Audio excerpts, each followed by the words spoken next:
What's going on, Corey Andy? What's going on, Untouchable Jay? What's going on, Jackson? How you guys doing?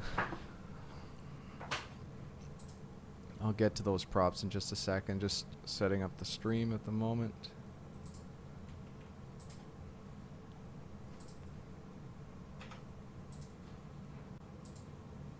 All right, there we go. What's going on, Corey Andy? What's going on, Untouchable Jay? What's going on, Jackson? All right, there shouldn't be double audio now.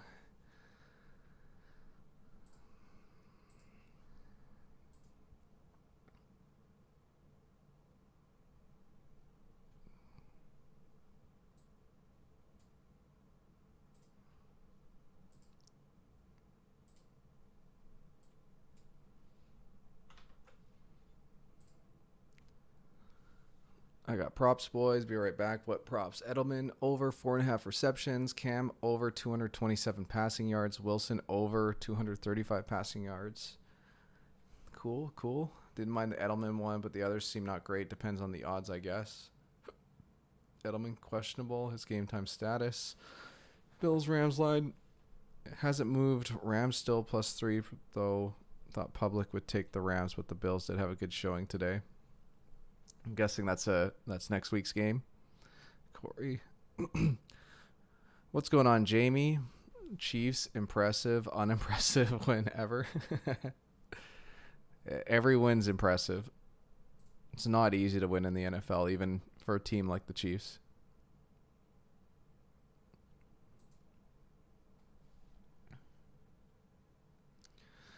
What do I think of Rams +3 versus the Bills, who had a closer than necessary win with the Finns? What's up, Hio? Teasers were money this week. Yeah, a lot of favorites are covering and covering big. Rams +3 versus the Bills. I'm guessing that's in Buffalo. I'd say that's about right. I could see 2.5. Really anything between a pick'em and 3 for the Bills, I see. It'll be interesting to see how the public bets that game.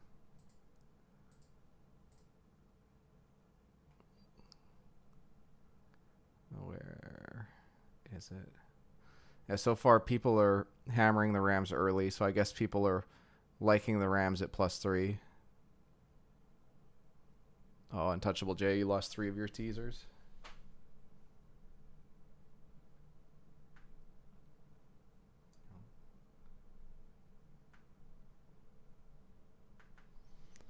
Just got to get the game up and going. What's going on, Hallow?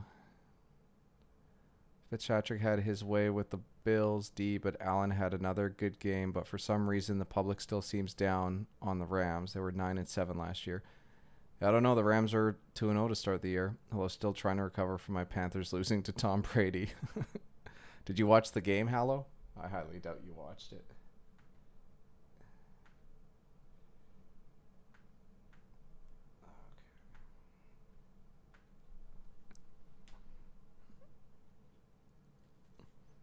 Miami and Fitzpatrick are not bad at all. Well, what's going on, Hunk? I already locked in the Rams +3 like that pick last week. When it was listed, surprised the books still put it out. The Rams really bullied the Eagles today. The Rams are a good team.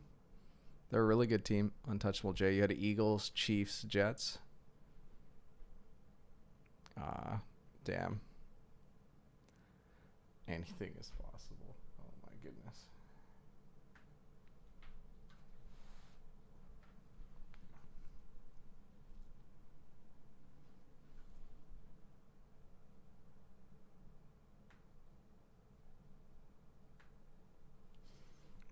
All right.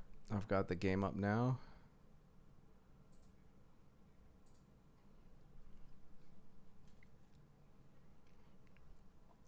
Big Ride Denver play. Hopefully the public falls in love with the Bucs winning by 14, and Denver hung in with Pittsburgh today. Yeah, the big thing with Denver is if Drew Lock's still healthy, because if Driscoll's the starting quarterback, the public's just going to hate Denver, and there's going to be lots of value on Denver. And the publics are going to love the Bucs too, so That would be a really, really nice game, Corey. You're definitely looking at good value going forward. I wonder if they even have a line out yet.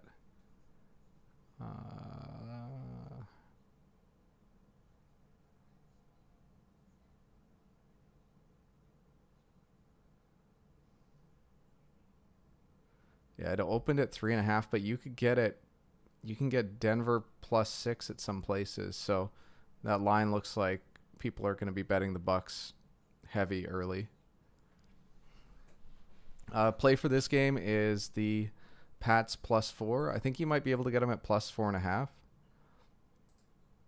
Looks like a Bet365 has them at +4.5. A lot of main books have them at 4. FanDuel has them at 3.5.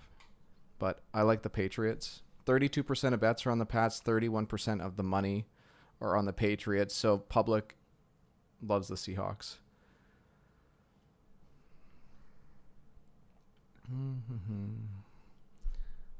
Where is Tam's boyfriend? I have no clue. Parlay New England and the under. Sarah Booth, you guys think New England game over or under? I don't even know what the OU is. Let me just check for you. I'm probably going to tell you to take the under or don't take anything at all. Yeah, 32% are on the under at 44.5, so I would take the under.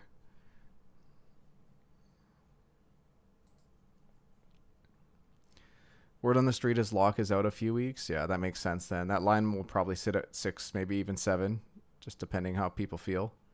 It is, I think it's in Denver. I'm getting my weeks mixed up. Yeah, the Bucks have to play in Denver, so I think 6. I actually think 6 is a really good price for the Broncos. I think 4.5 would probably be the right spot there. But if people love the Buccaneers, that might go up to 6 and stay at 6.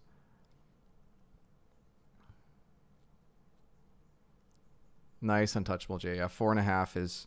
Well, Max, you got 4.5 too.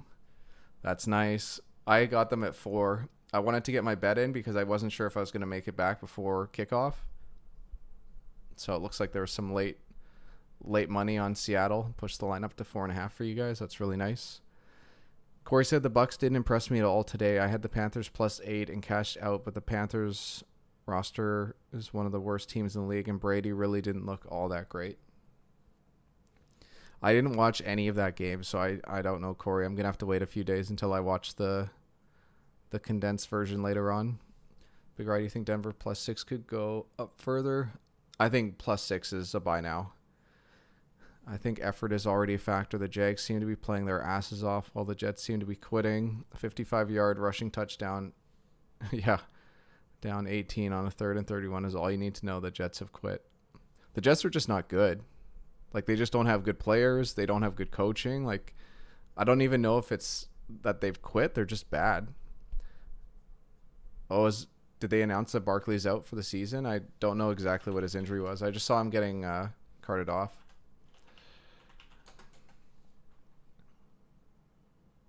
Oh, torn ACL. That's terrible for his next two. Well, this season and next season isn't going to be great. Can't believe I let the wager talk sharps talk me out of the Chargers +8.5. Although I did think Tyrod was going to play. No way the Chargers play that way with Tyrod. You never know. The Chargers defense played awesome. The Chargers defense played really well. The Chiefs are just, it's really hard. It's really hard when you give them that many opportunities. The only reason the Bucks covered was a garbage time 46-yard touchdown by Fournette. Oh my goodness. See, I wasn't watching that game, so I didn't know that. I have Fournette on one of my fantasy teams on the bench, and I just saw he put up like 23 fantasy points, but I didn't know that he iced it with a 46-yard touchdown. That sucks. I almost had that in the I can't remember which game it was, but there was a big run at the end. Pittsburgh. The Pittsburgh James Conner had a big run at the end, and I was sweating that out. What's going on, Mickey? How you doing today?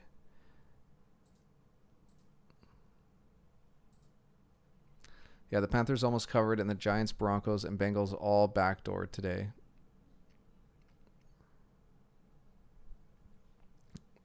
That's why, especially for the fat guy, that's why he likes spreads. I'm just going to put the volume up a little bit. This game started. Seattle's starting with the ball, as did the Finns. What's good, Mickey? Yeah. Jay, I was okay. I had a really good fantasy day. What's going on, Feared? How you doing?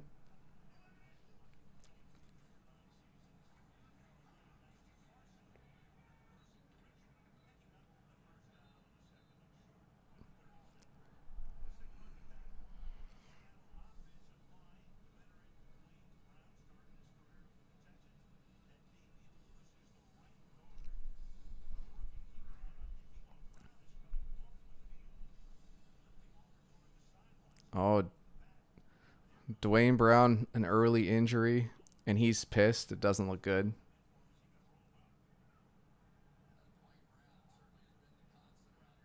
Oh, probably his right ankle. That's a terrible injury for the Seahawks.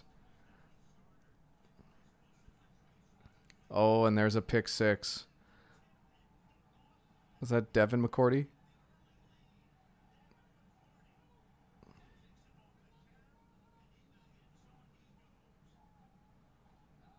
Well, it's a terrific start for Pats plus 4.5.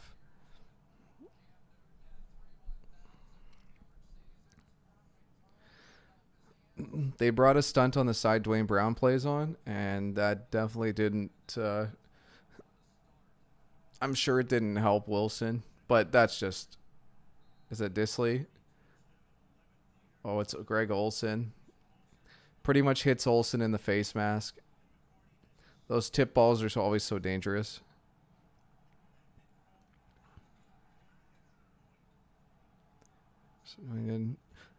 Doing already, Mickey didn't lose any money today, so that's always good.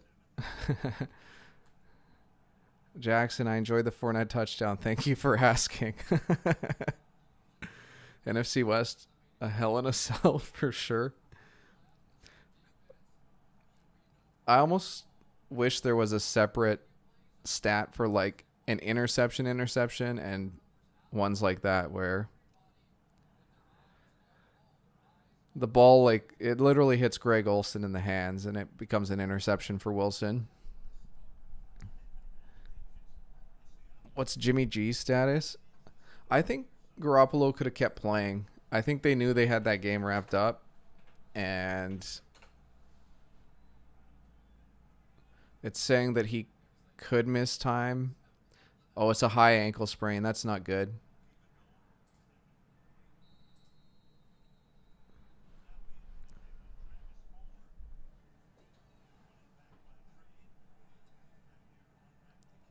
Mickey, you went 4-7 on bets, but 8-5 in the contest. Were there late line movements that you decided differently on, or were you taking money lines, or were you taking over unders,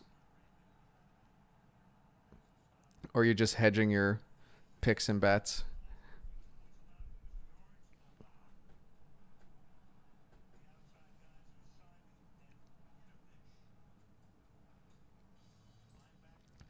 Yeah, quarterback play from San Francisco is going to make a huge difference. And if it's a high ankle sprain, Garoppolo will probably be healed up and ready to go for playoffs when he'll need to make some plays if they make the playoffs. But like, they're a pretty safe bet for a playoff spot in the NFC, even with Mullins. Yeah, the late line moves.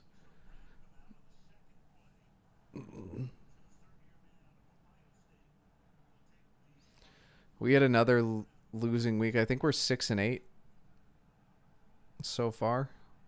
So we need 2 covers. This New England's a nice start.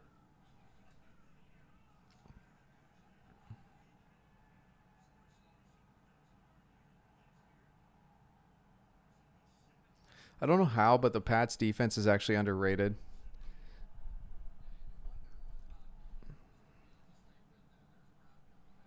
My contest picks ended up matching the public, and my bets were contrarian. Mickey, I had pretty much the same day as you. Lots of contrarian losses today. So betting public is riding high for the second week in a row.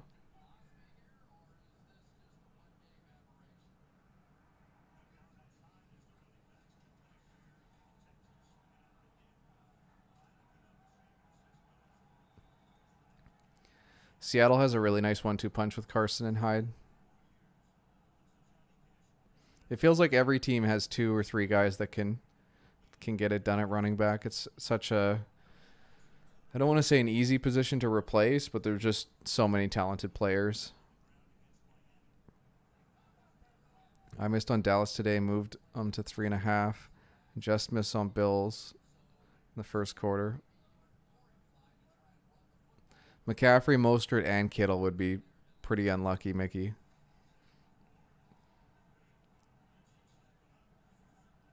Especially with how Mostert's been playing. DraftKings had the Broncos' first play of the drive to be a passing down. 12 with 10 minutes left at plus 110. That brought me positive for the day. Should have hit that big. It's always easy to say once it hits, then it's like, I should have bet more. But it's good to be consistent with your units. Jackson, you're 7-7 as well. I probably should have taken Atlanta plus 7 for the contest, but I went contrarian. Really the only pick I regret. That was tough because the line came down to 4 at some places. So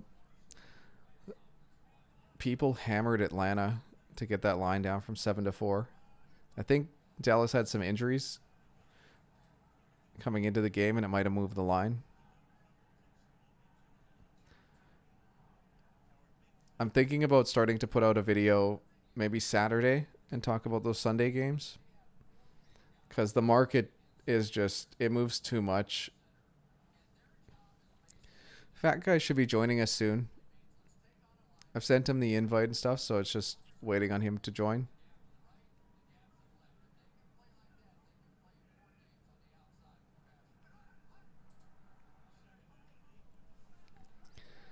Yeah, of course, Big Rye went with just a 1-unit play, but why would you pass on a plus line? Yeah, that's a good point. Nice play on 2nd and 8 from Tyler Lockett.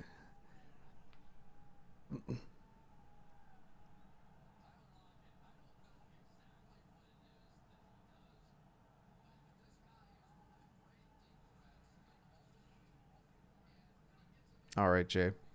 I'll start putting that together.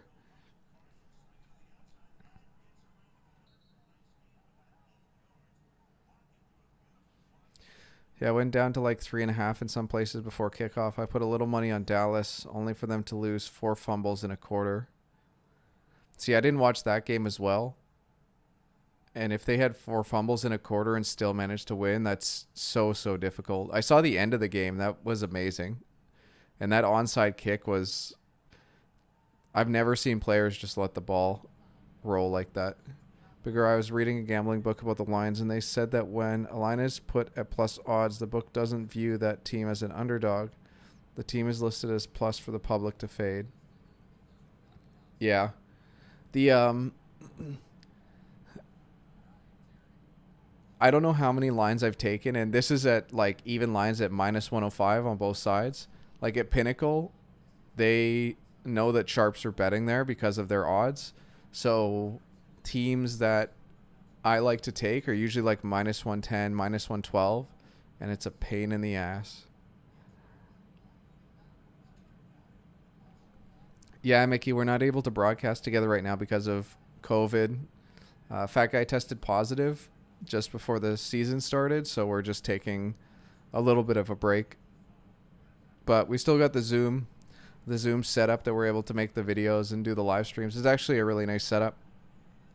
The biggest problem with not being able to broadcast together is that I've got the good mic set up here, and we'd have to invest a little bit more money to get the same setup at the Fat Guy's place, and we're also not sure how long this will last as far as us not being able to get together.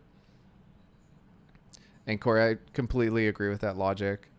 There's always like, if I just bet the other way, I feel like I could get like plus 102 every game.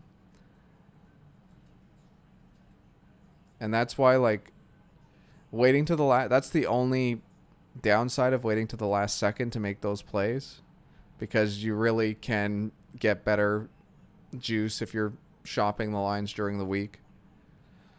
But at the same time, like, I don't want to eat myself up following every single line, every single hour, making sure I get the best price. Like, usually I'll just take a couple percentage points for my sanity.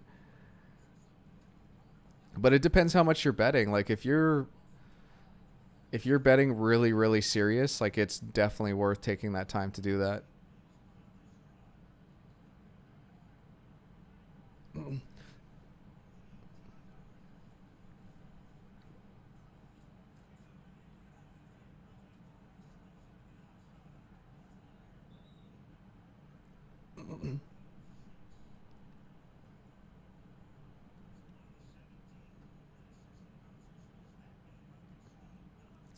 Would definitely recommend a Saturday video where I would appreciate more of those in-depth analytics videos like you did in playoffs. YouTube membership or Patreon could be done for that. Yeah, that's an interesting way to put it, Corey, because the only thing I'm worried about is if I put out a Saturday video, is that video is good for like 24, 48 hours and then it's done. So I just don't know how much traction it can get on YouTube for people to watch, but it would definitely be interesting to do like a Patreon setup. But at the same time, I hate for you guys to be paying for some of this stuff. Me and the fat guy have changed my perspective on the betting. Yeah, if you just do what everyone else does, you're probably going to lose. That's kind of the tough part about gambling. Like, I love like the like, you don't get as many like betting commercials here, but I love when I see like the UK, like for Ladbrokes, their ads are always so like, go with your gut, like that kind of stuff. And I always find it super funny because those are the people that they want betting. They don't want people betting like how we're betting. It's no fun. It's not how you're really not going to make that much or lose that much doing what we do. But they're looking for people to bet big money and lose big money.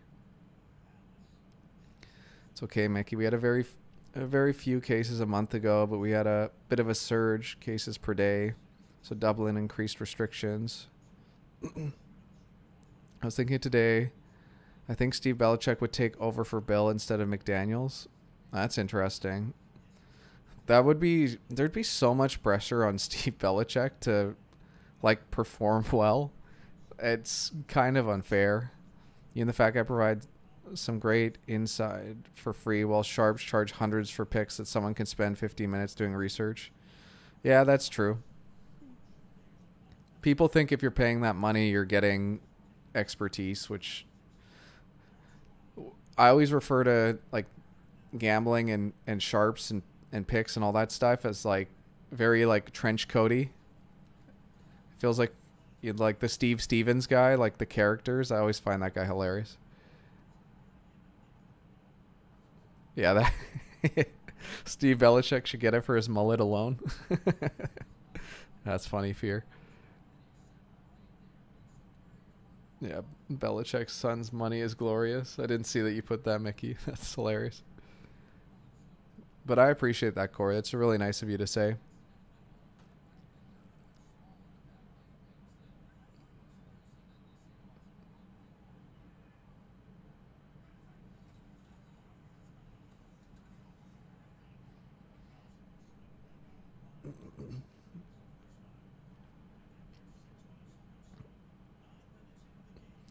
With how this game has started, even with the pick six, people probably love that they've got the under with the pace of this. If this is going to be how this game's played, because when New England gets the ball, it's going to be the exact same way. I watch the Wager Talk sharps for the free picks, but paying hundreds for a pick is just ridiculous.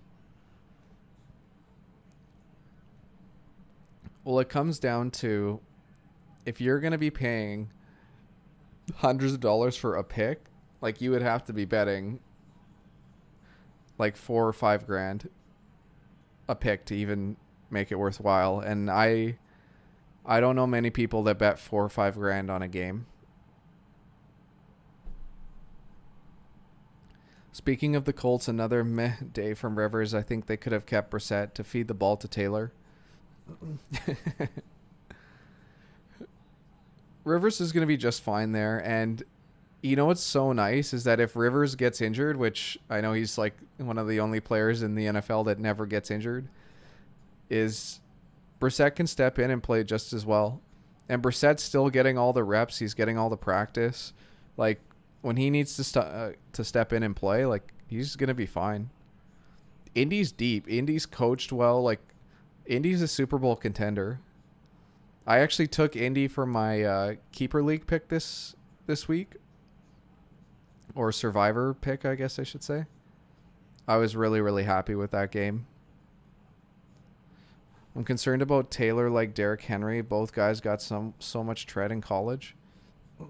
Yeah, $25 million. They could have used money probably in better spots, but that roster's so deep and they've drafted so well that you can do things like that. Is Rivers' deal 1 year or is it multi-year?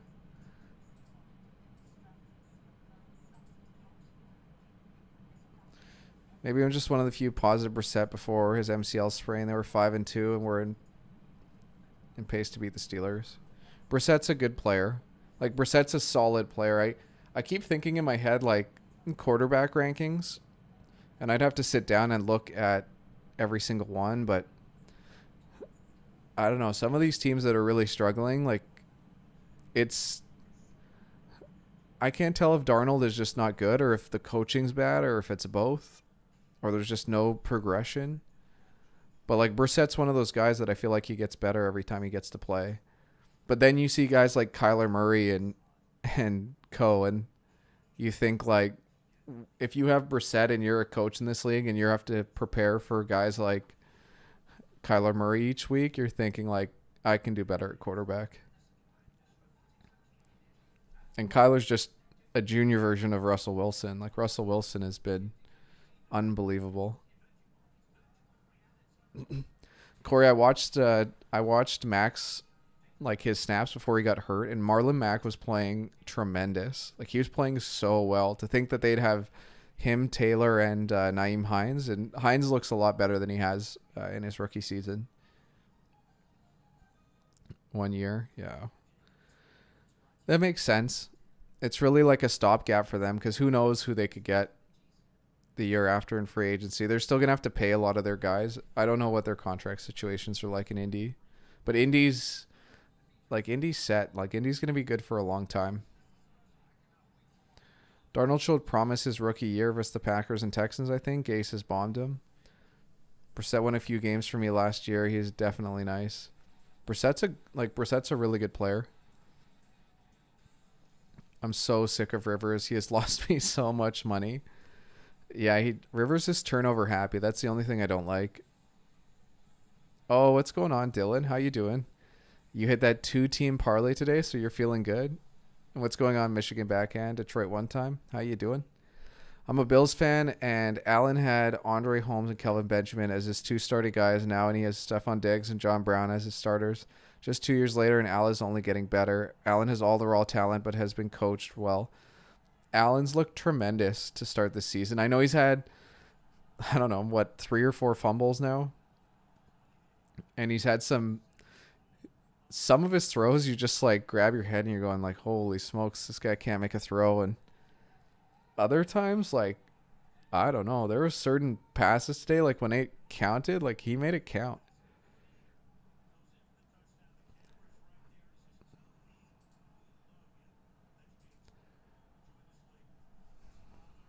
Hell, they got Swag Kelly on their practice squad.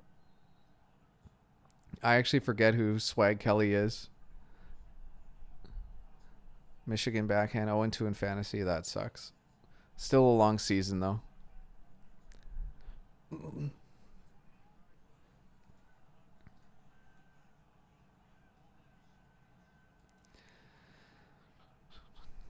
Baker has the talent, but 4 head coaches, honestly, I think the Browns and Jets would be better off with Greg Williams as their head coach. Greg Williams, like, it's still too early to say about Stefanski, but Greg Williams has been the best coach the Browns have had over the last 6, 7, 10 years, probably. I think that Buffalo should have never gotten rid of Greg Williams. No turnovers today for Allen. I've watched both Bills games, and I've been very impressed with Allen. Allen got your boy Diggs the ball today. Diggs played really well. Diggs is a good player too. Chad Kelly from Ole Miss, Colts practice squad. I think did he play any games last year, or was he just one of the guys that had a chance to play?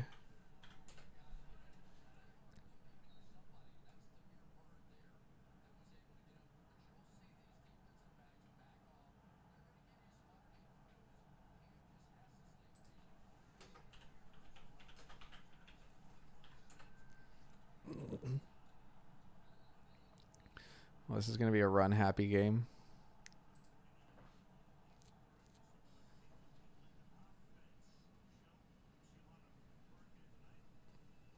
Oh, Kelly came in and played. It looks like one snap where he took a kneel down for Denver in 2018. So I apologize, Mickey, for not knowing Chad Kelly. Even, I got to show you guys this. Even on his thing here, he's got a thing in brackets saying Swag Kelly with a $sign. So I don't know what this Swag Kelly stuff's all about, but that's interesting.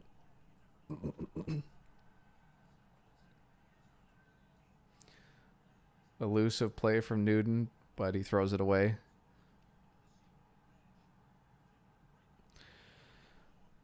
He's got crazy talent, but has crazy head too, though. Yeah, that's... Coaches don't want to work with that. Like, they just don't. Williams, I believe, when he said he had 10 to 13 offers since leaving Buffalo after the 03 season, Williams likely won't get a head coaching gig because of Bounty Gate, but his defenses get better with him. Well, if they keep playing like they're playing, he's always going to get offers. Whether he takes them or not is another thing.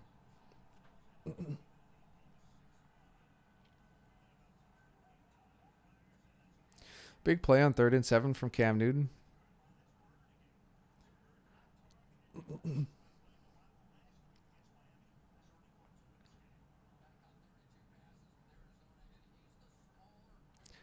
Did Will Fuller break his leg today? What the fuck, 0 points? I don't think so. He's a boomer bust.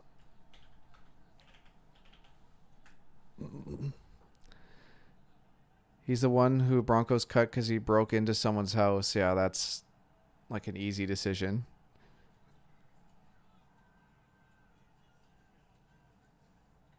You have to think like how hard all these quarterbacks play and practice and train themselves, and to think that that guy is breaking into people's houses instead of training and stuff to compete against those other great players. Like, it's just, you can't have that. Are there any games next week that you think are worth betting on now? A lot of the lines seem like there's value in waiting. I'd have to look at all the lines. Let's see which week I've got. Okay, week 3.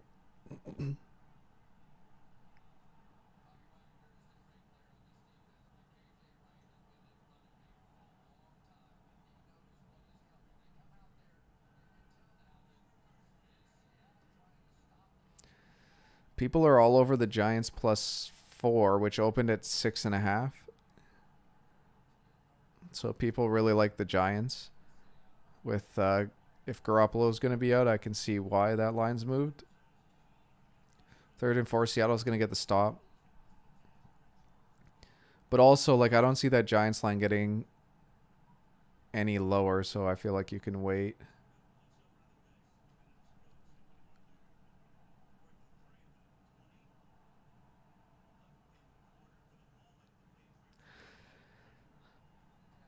I think Jets at 9.5 is good, even though they play the Colts and the Colts have looked great and the Jets look absolutely terrible. I'd still be taking the Jets against the spread at 9.5. It looks like the Pats are going for it here in 4th and 3.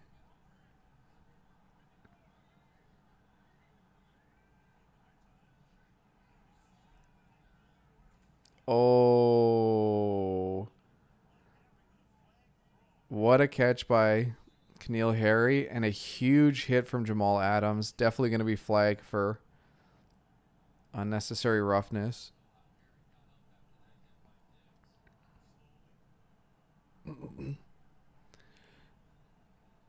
We should be getting the fat guy sometime shortly. Sorry, guys, I'm slow on chat because of some of these plays.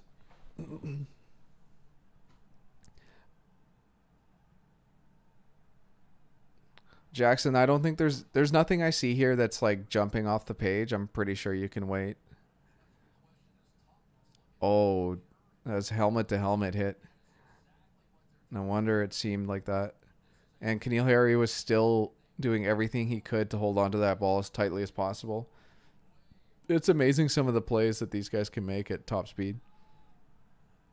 Mahomes had me scared today against the Chargers. Yeah, Mahomes played. He probably didn't put up great numbers, but he played well. How legit can that be? What's going on? Anything and everything. I still can't believe Paxton Lynch was a first-round pick for Denver and only had one start. Well, he just wasn't very good. Will Fuller, who is that guy who was supposed to fill Hopkins' shoes? Yeah, I wouldn't say fill. They're very, very different style players. Hey, Jameson. Fat guy should be joining us shortly.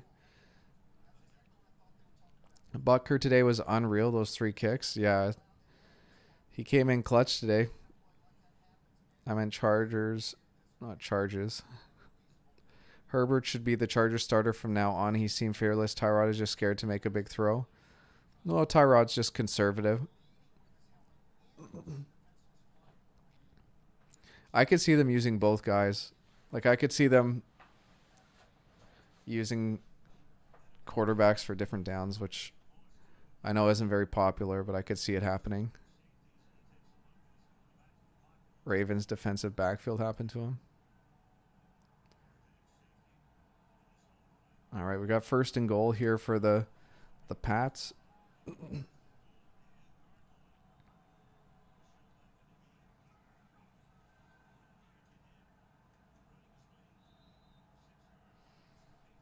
So Michelle gets to the 6-yard line.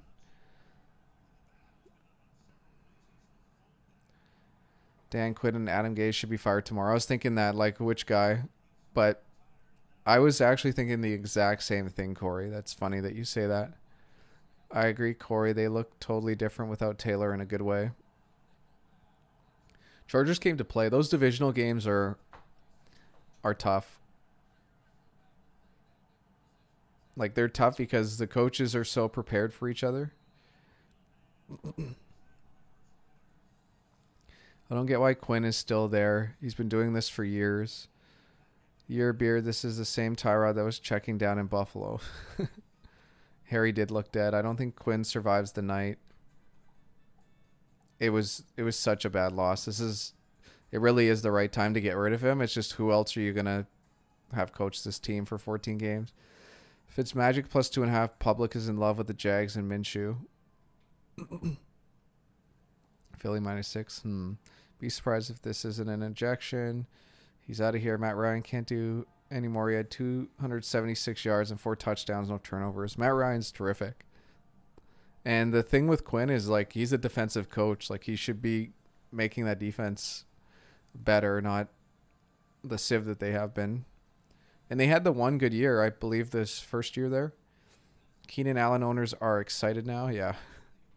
Definitely Jameson kept Herbert in. Half the Pats O-line, Samoan, and next Belichick about to bring in The Rock. Herbert was erratic in college but looked good today. Bucker is so good they took the L out of his name and replaced it with a K. I don't get what Dan Quinn brings. Missed the playoffs the last 2 years and a bad playoff loss to Philly after the Super Bowl loss. It's definitely been downhill for Quinn and the Falcons. And their home field advantage used to be so deadly, and it's not as scary to go play there anymore.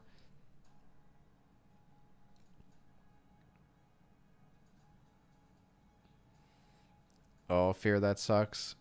Jonnu Smith he had big plays today. He does more than Matt Patricia. Yeah, that's a given. Detroit's had, like, it's just funny how the coaching, like, you think, like, oh, it might be better this year, and somehow the worst coaches get worse. Or the bad coaches get worse. Have Raheem Morris be the head coach. He wasn't terrible in Tampa. Eh. I believe Morris won 9 to 10 games with Josh Freeman. Yeah. Yeah, talk about playing Madden on like hard mode. Hey, Wook Dog, how you doing? Same thing with Mike Smith though to Matt Ryan. Just has been bad head coaches at key times. Well,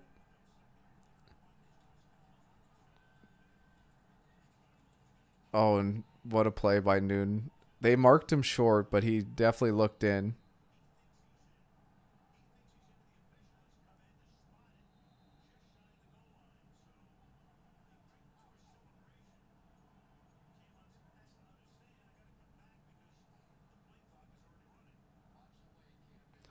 If the Pats have to take a timeout because of the play clock, that's going to be funny. He sure doesn't look down. He's down there and the ball's in. So the Pats should be challenging this.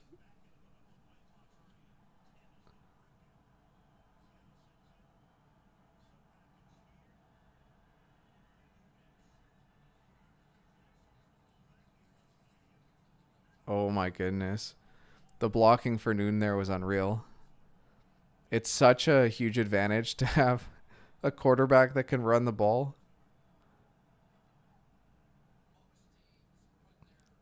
Look at that disciplined blocking from the Pats. This is unreal.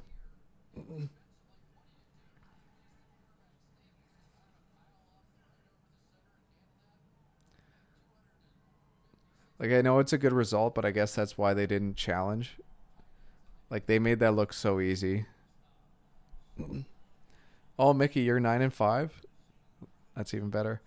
Where's the fat guy? I missed that Jack Black looking hunk. I'm not sure, Tam. I'm not sure where he's at, but he should be here soon.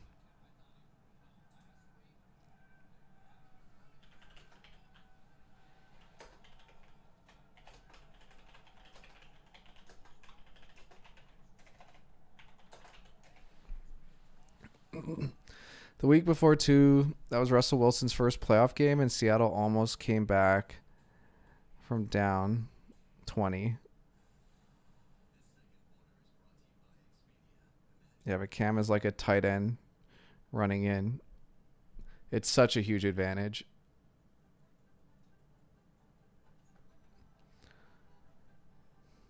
The Pats are going to have a tough time with like some of the top end teams, but like any other team is going to have a tough time versus the Pats. Yeah, with all these touchdowns, the under isn't looking good, but I don't know. This game can come to a screeching halt with how these two teams are playing. Cam Newton at $1 million, maybe the best contract ever.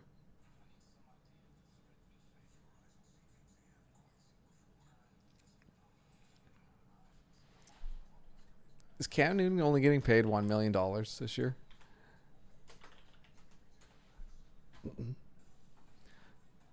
Yeah, 1.75. Only 550,000 guaranteed. But he did this on purpose because he knows he can get a big contract after this.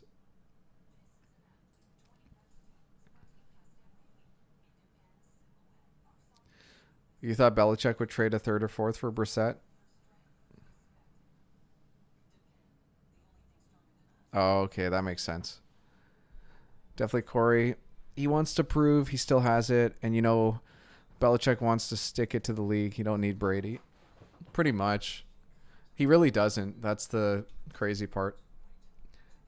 I've got food here, so I'm going to eat a little bit. It wouldn't be a stream if I'm not eating, so I'm going to take just a small break, but I'm going to be watching chat while I eat.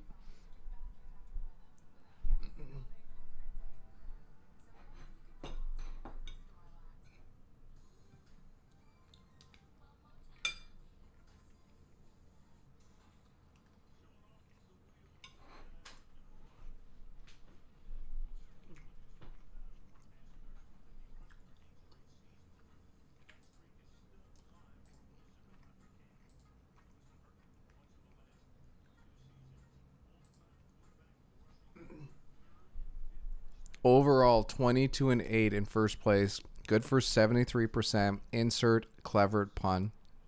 What a nice start first 2 weeks.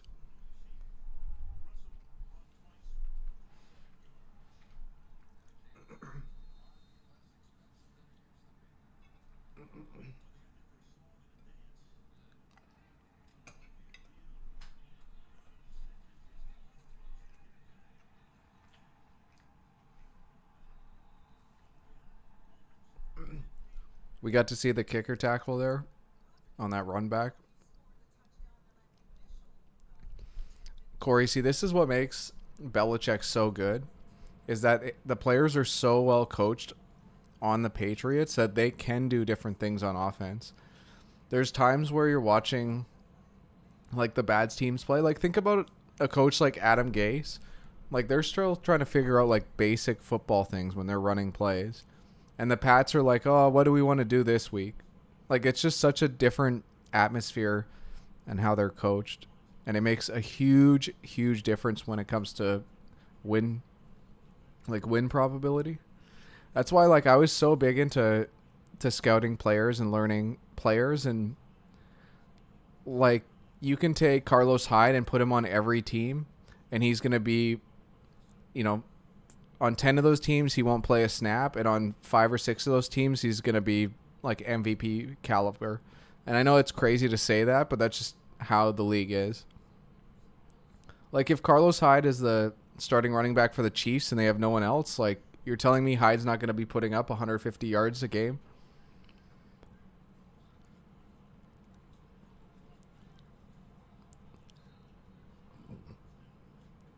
Like it's just crazy how much coaching can affect players. Yeah, Zivona, the game started. It's been on for just over half an hour. There's 12 minutes left in the second quarter. Same on defense, too. I believe I saw an article last week. The Pats ran so many defensive formations. They went from 3-4 and 4-3, and they did 3-3-5 nickel and big dime. They do everything on defense. They want to attack your weakness. So whatever your weakest point is, they're going to attack it. And on that pick six, they brought a blitz and they brought a stunt on that left side right after Dwayne Brown came out, essentially testing the protection. And like I know it was a good result, but it's just it's small things like that. Like the Patriots drew up a plan to attack the backup left tackle. I don't even know who it is. I think Brown's back in actually for Seattle.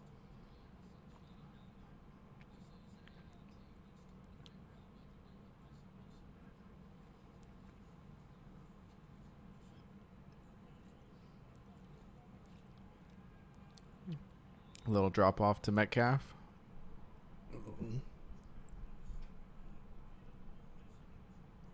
Thanks, Corey. I'll check it out. Nice it. Yeah. Pats are up 14-7. They had a pick six on the first drive, and then they've each team has shared a touchdown drive, and now Seattle's got the ball. But Seattle started with the ball, so Pats have a nice little lead here with being up 7 and getting the ball back at the start of the second half.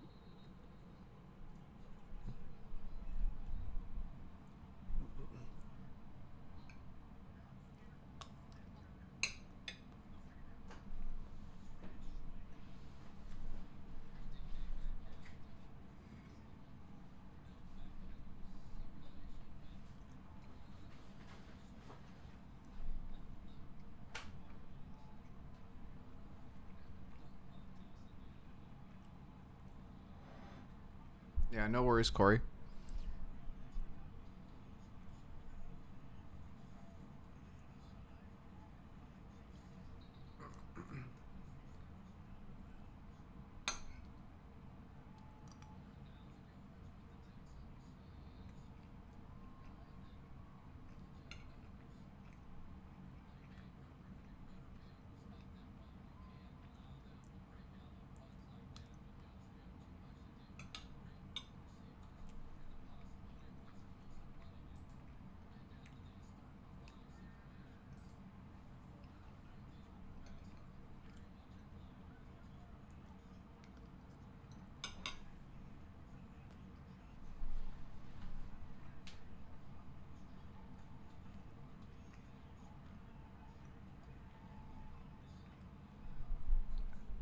Wilson almost escaped that blitz, but the Pats were pretty disciplined.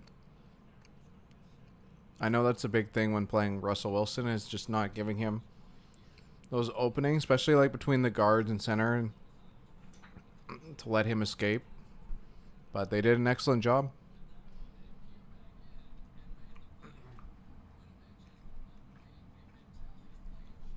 There was a couple Zitvono, but also there was a few favorites that won big. So I think it was one of those days where just a lot of favorites came out strong, and then there was a couple covers and a couple favorites still won or covered the spread.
Yeah, it's funny you bring that up too, because the team that lines up in base defense the most is the Seahawks.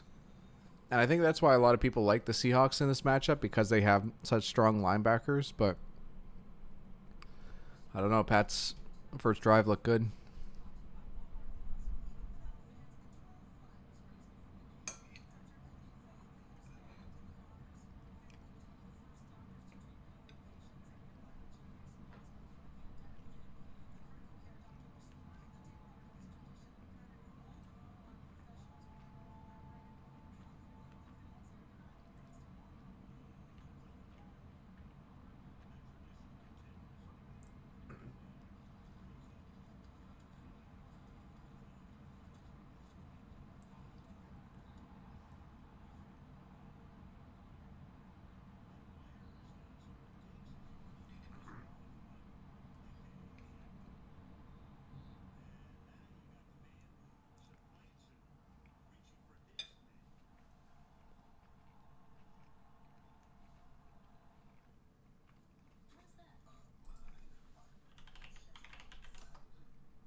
I don't know if Cam's going to be lighting it up, but it definitely hurts the Seahawks having to go to backups. Who got thrown out? I thought it was Adams that had that hit, but was it Diggs that got thrown out?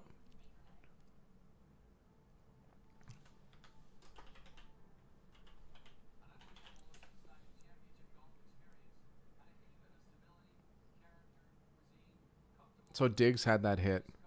I don't know why I thought it was Jamal Adams.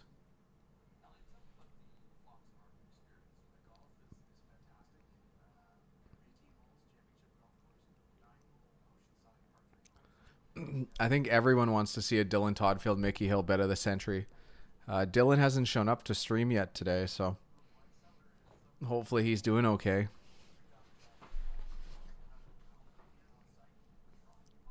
Be sure to get the music ready for tomorrow.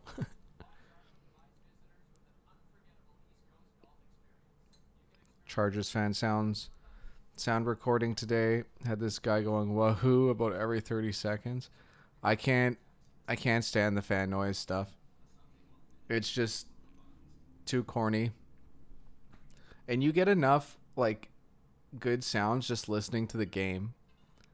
Like they still have enough noise at the games.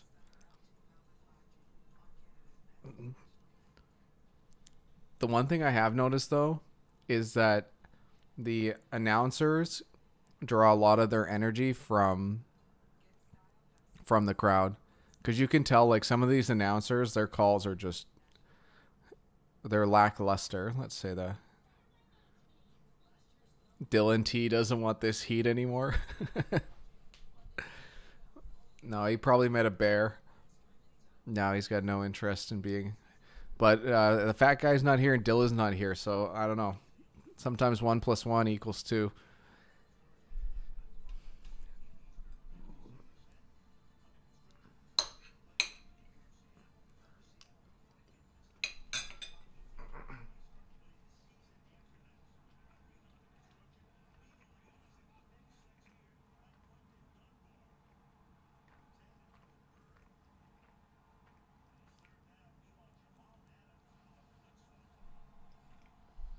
It does seem like that, Fear. Like, it does seem like they're not quite there energy-wise.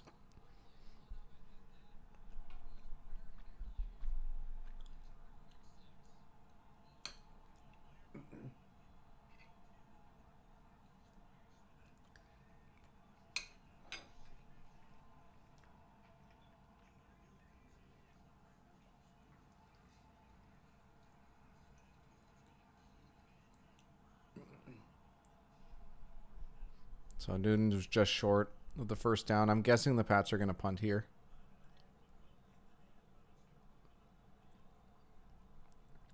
But with how successful they've been running the ball on short yardage,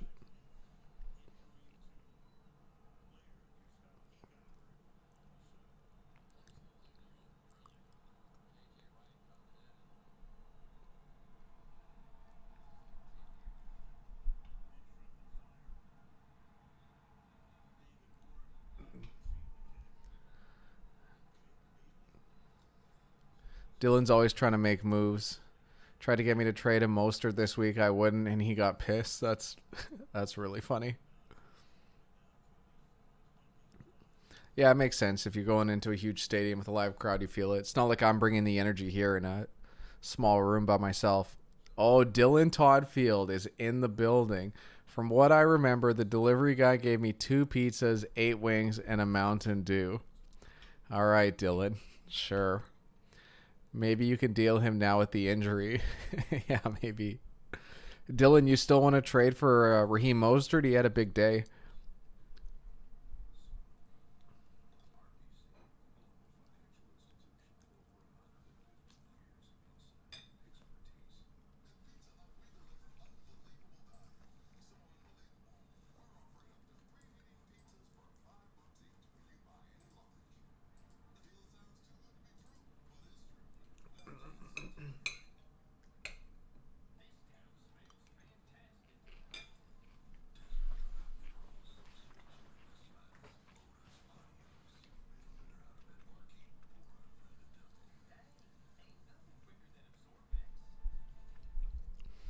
The truth is out there.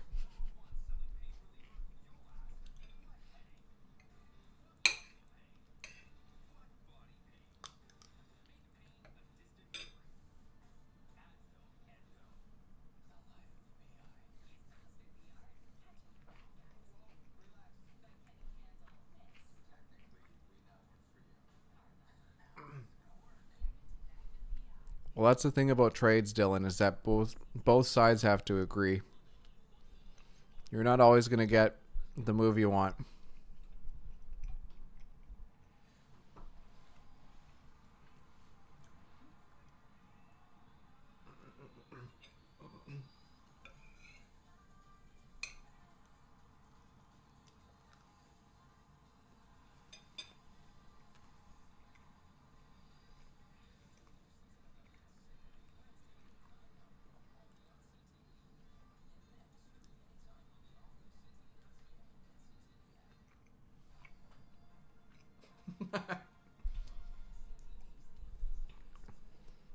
I'm disappointed I'm not in this league, so I can't get bad trade offers from Dylan.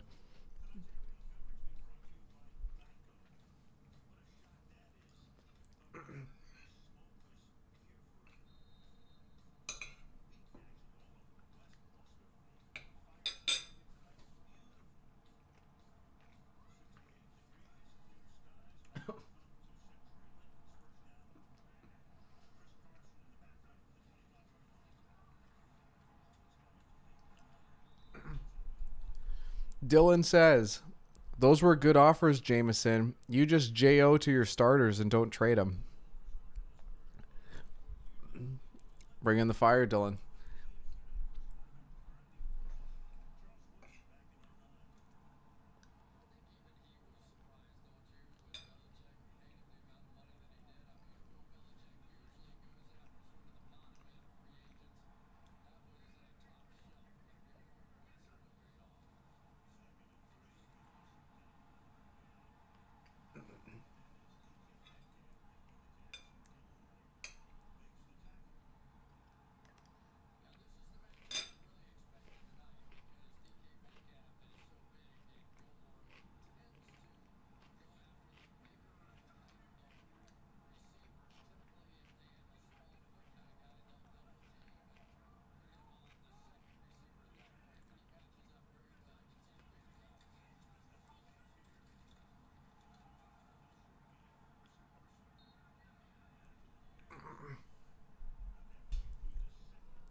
Jackson, you bring up a good point, how necessary are trades in fantasy. And it's funny because I remember I got an offer and someone was trying to trade me a guy who I had the opportunity to draft plenty of times and took other players. Because you usually draft the guys that you want to get. The one thing I will say, though, is I like to get whatever's the best value. So if I have to get 3 quarterbacks and then trade one. Oh, what a catch by Metcalf. Sorry, I got distracted by that play.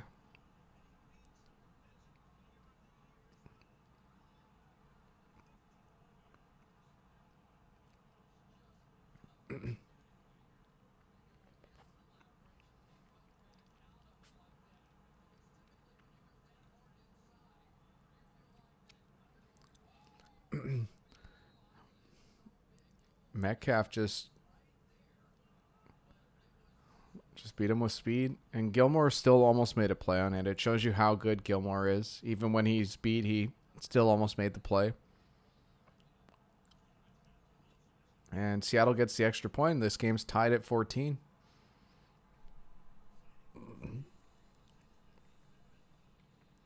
Jamie said awful trades. I don't even know what you were thinking. Corey said he flirted with Apruva but made an uncomfortable. So that's why he hasn't came back since. It wasn't bad trades. Pretty sure I have the best bench. I have to look at your roster again, but pretty sure you would have replaced a couple spots. What happens once the top 4 from each league make it? Do we make another draft for playoffs? That is correct, Dylan. Damn it, why did it have to be Metcalf? My opponent has him. That sucks, Fear. He kept trying to trade for Russell Wilson, which is a top 3 fantasy quarterback in the league, and you didn't offer anything even close to worth it. There you go, Dylan. Like I said, you need two parties to tango to make these trades work. He's calling you out, Corey.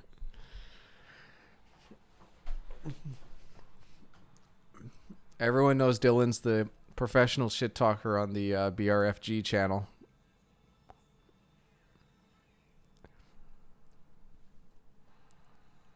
I don't think you could trade a sack of potatoes to get someone to take Breeze.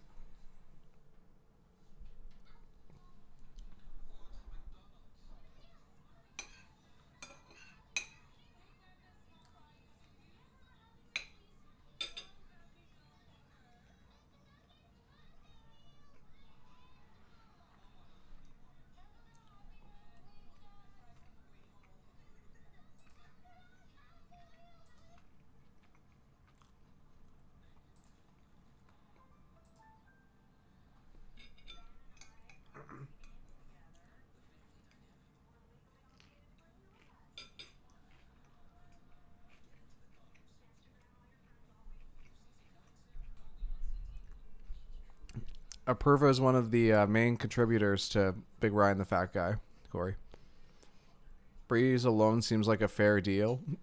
Sorry, Corey, I had to explain because they were all curious what happened to Apurva. Breeze ain't good in fantasy, can't run and can't throw deep anymore. I'm not in the fantasy, lol. Dead serious, you offer trash. Breeze is not even top 10 fantasy anymore, don't understand your relevance there. Get out of here, lol, he will rack up touchdowns. I agree with Dylan. Wow, Jameson was actually being serious, lol, I can't believe it. Can't wait till I smack him in fantasy. I think we got another bet of the century coming.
It's okay, Fear. It's a rite of passage to be mad at Dylan on this channel.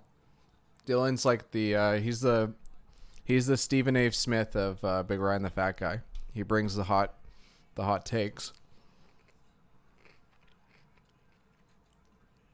Did you send Breeze the rap mixtape he was listening to help him get more woke, Dylan? I think Dylan's more into like electronic music, right? Dylan, don't you have a music channel on YouTube you drop music on?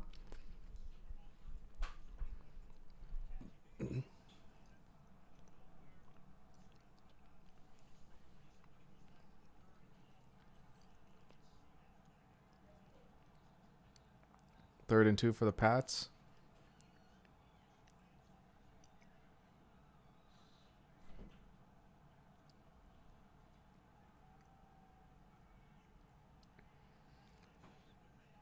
And a completion to Burkhead underneath.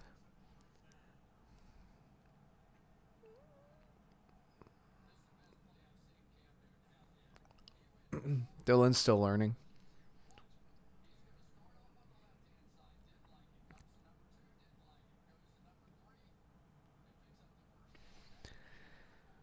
Thielen and Allen are good receivers to have. And Latavius Murray's a respectable starter as a running back. It's hard to get running backs.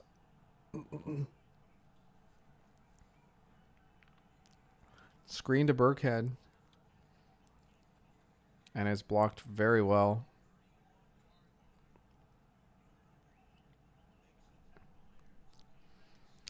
There's a good chance Breeze will light it up tomorrow and Dylan will get the last laugh.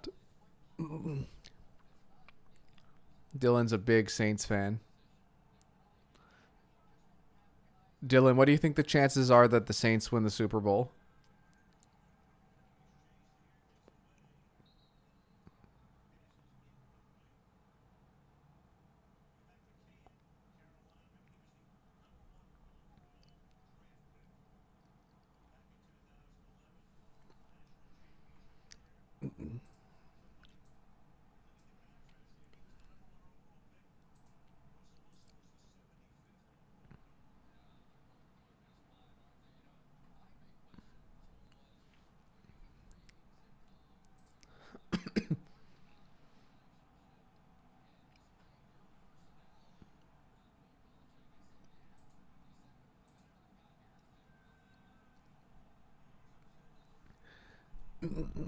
Dylan had a big day in fantasy. Robinson better than Murray fantasy, and Lockett plus Jones Jr. better than Thielen and Allen.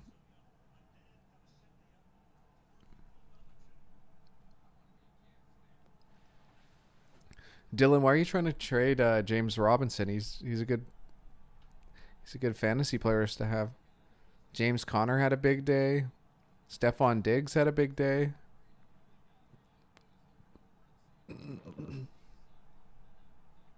Third and 8 for the Pats.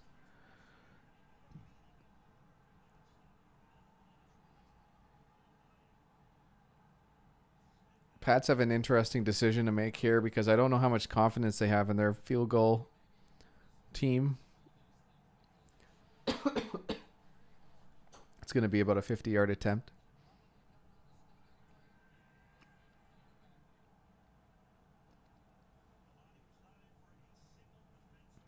So 51 yards here.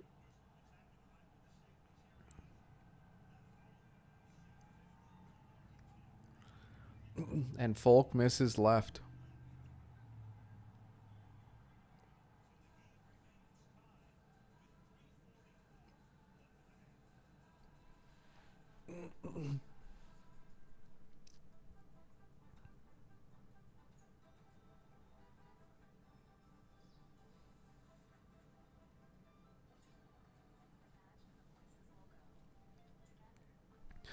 What's going on, Item? You took the Seahawks -1.5 mid-game. Well, that's good value considering they were 4.5 point favorites at the start of the game. By the way, ESPN said I was ranked number 1 in the way the draft went. Not that it matters.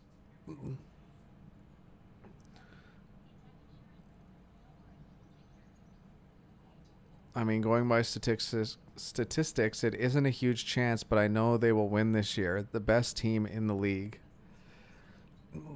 Okay, please tell me that after you get the L. Thank you. Dylan says about 99% probability.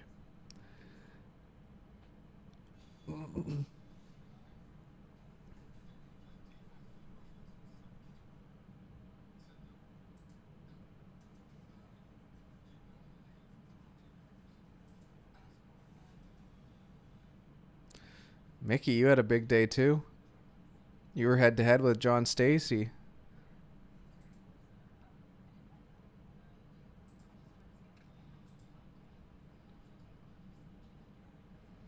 Here's a good matchup.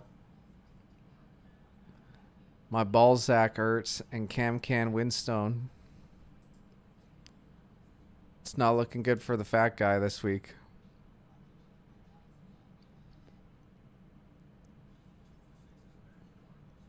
Jameson looking pretty comfortable, especially after that Russell Wilson touchdown.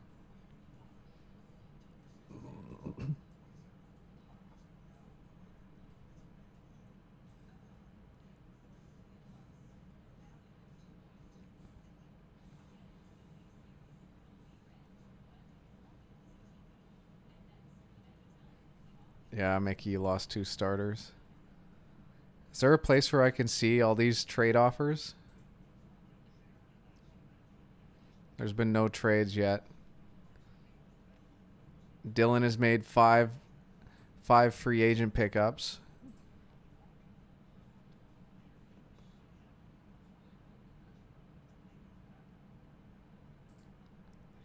Dylan, your team's fine. I don't know why you're trying to make a bunch of moves. You even got Benny Snell. I actually don't know how much Snell played today.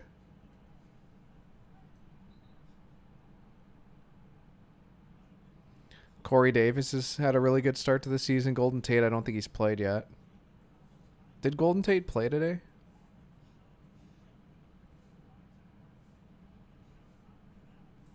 I guess not.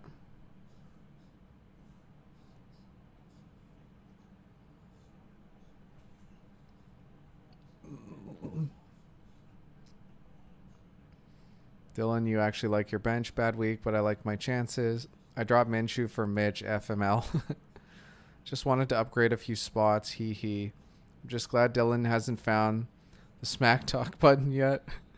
He wanted Michael Thomas and Julio Jones for weird arrangements of his bench players. I'm confident I will at least get top 4 to move to playoffs.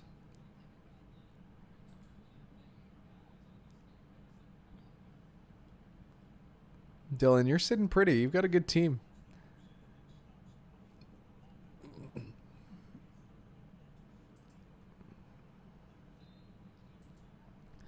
People don't want solid players, though. People want starters. If you're making trades, people want Derrick Henry. They want Diggs. They want Marvin Jones. They want Lockett. Lockett's good trade bait for you. I'm surprised you started Emmanuel Sanders over Lockett. I think that was a homer pick, if I had to guess. And James Robinson as your flex it's a real savvy move.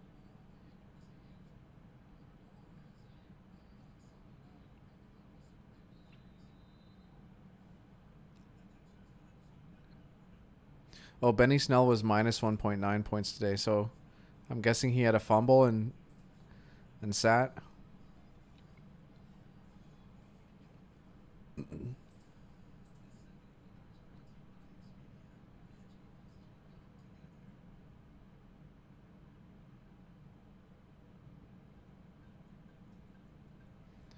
I don't know if we've had any trades in this league.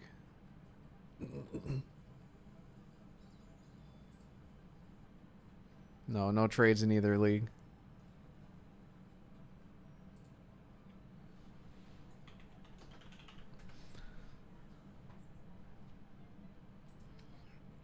Just got a message from the fat guy. I guess he'll be joining us pretty soon now.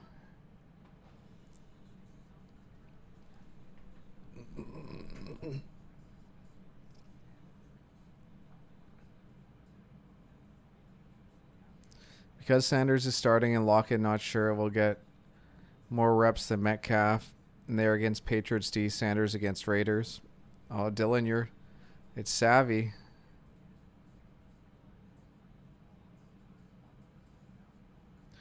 Dang, cost per transaction. I haven't looked too much into this fantasy stuff. This is the first time I've ever hosted leagues.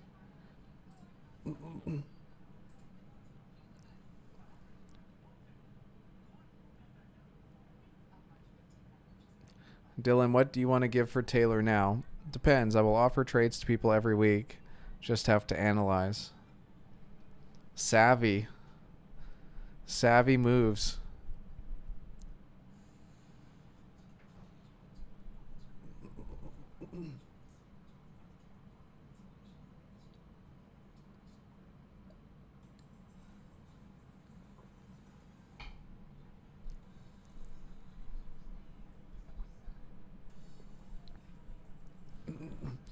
I'm happy that Dan Snyder's Sex Dungeon is in 7th place right now at 19 and 11.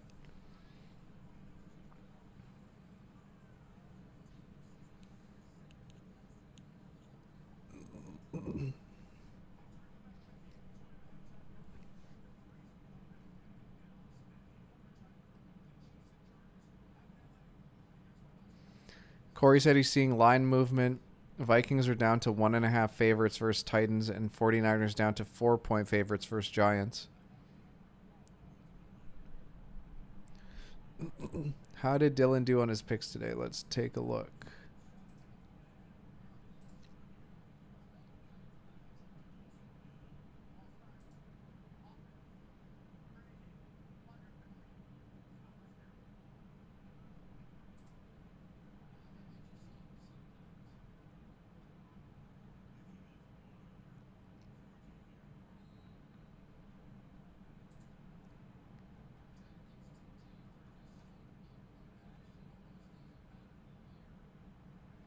Seven and 7 for Dylan. Nothing wrong with that.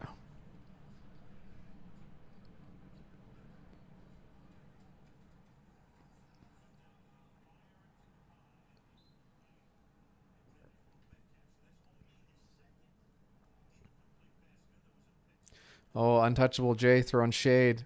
I beat Dylan, just saying. Titans game seems like a trap.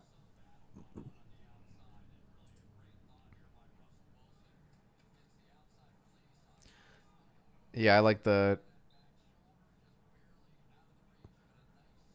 early betters have been on the Titans, but I like the Vikings in that game. But I could see that line going to Titans 3. They kind of deserve it with how their first two games have gone compared to comparatively.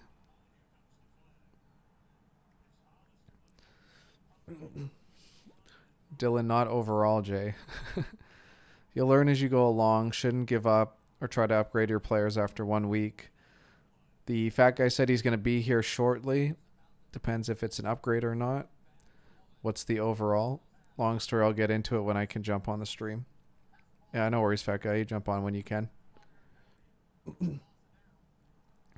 A rare illegal forward pass penalty, especially for Russell Wilson.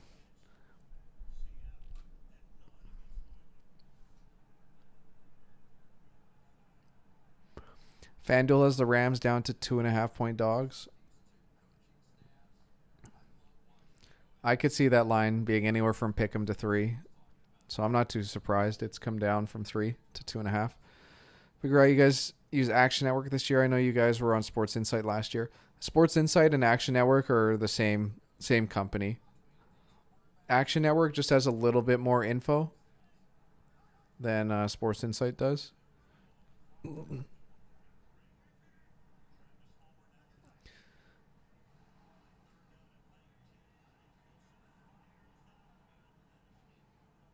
And it looks like we're going to get a punt from the Seahawks.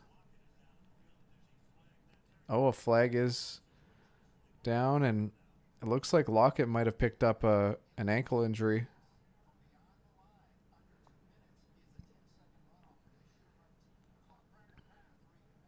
No.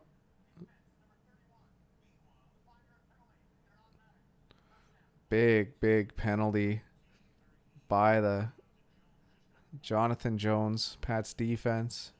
It's going to give a first down to Seattle. Chance for them to put up points before the end of half. Mickey, I used to try and make early bets. Usually chose wrong. Mickey said he misses a Perva more than the fat guy. Man, everyone keeps asking who a prover is.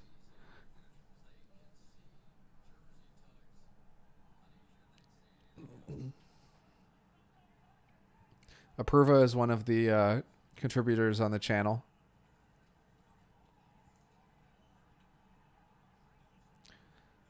Nice run from Homer. There's a flag here, though. I got a feeling it's going to be a hold, and this is going to be coming back.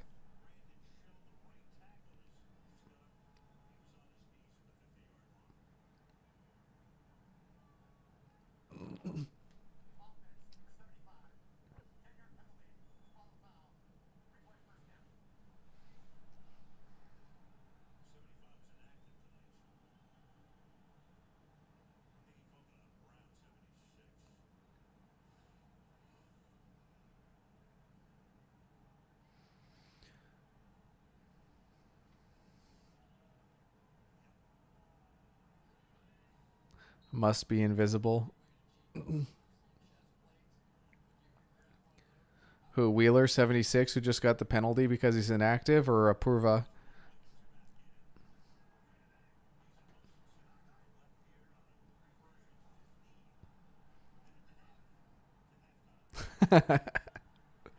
That's a good one, Dylan. Oh, a big sack here from the Pats defense. Be interesting to see which team, if either, takes a timeout. Oh, that's my first mullet sighting from Steve Belichick. That's unbelievable. Yeah, Pruva, he'll stop by once in a while. He's not here every time, but he's definitely a really nice contributor when he does stop by.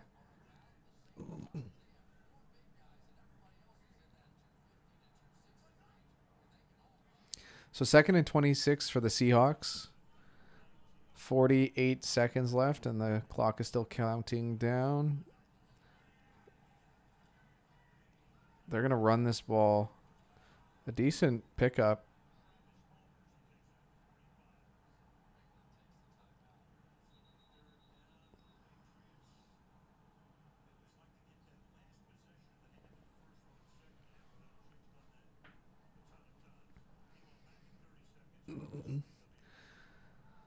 Oh, Seattle took the second timeout here. They made it sound like the Pats took that timeout, but then the graphic said it was the Seahawks.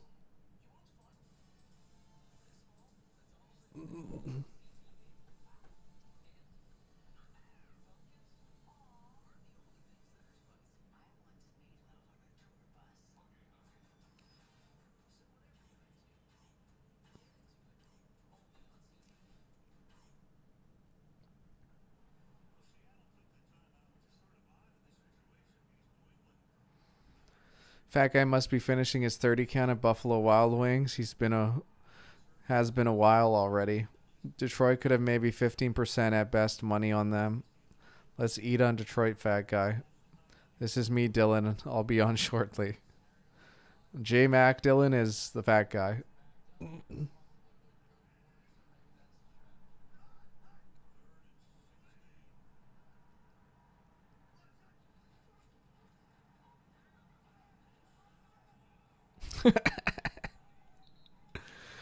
What the fuck is J Mac? Asked Dylan Toddfield.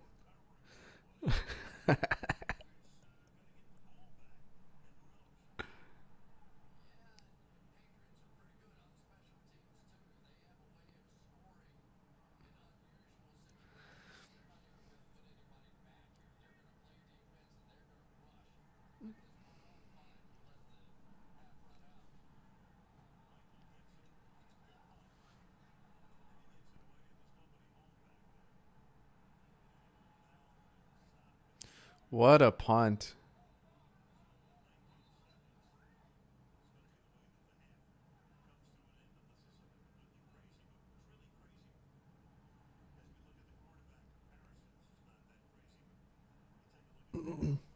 Lions only getting 6, public and a hammer, Arizona. Yeah, most likely Corey. Just macaroni. That's a sick name. Company secrets. Maybe a backdoor cover, eh? Possibly. Corey, you're diving into these next week lines before we've even had a chance to look at them.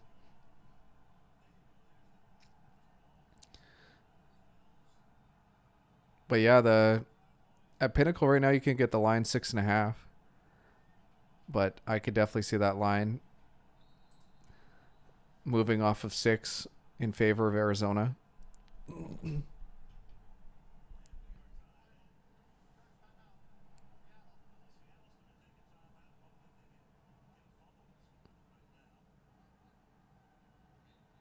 Yeah, pretty much, Mickey. Speaking of punts, Mickey gave me a good one when I told him my fetish. Peanut eyes. Dylan, I'd love for you to get more specific about your fetish. Corey said if we can get that to 8, might be worth buying a point or two. I could see 7, maybe 7.5. Just depends how much the public loves Arizona. But they've had a very, very strong start to the season, so I could see a lot of people being on Arizona.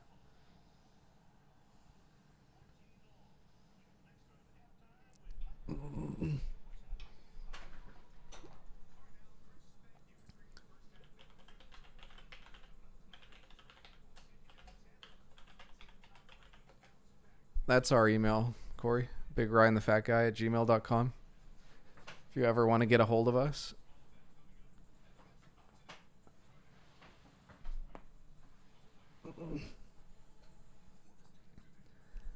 So many big injuries in the NFL today.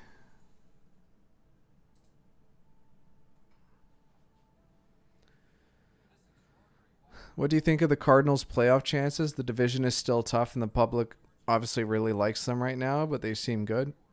The their chances are okay. Like I'd have to look at the standings. Not that it matters a ton, but let's take a look.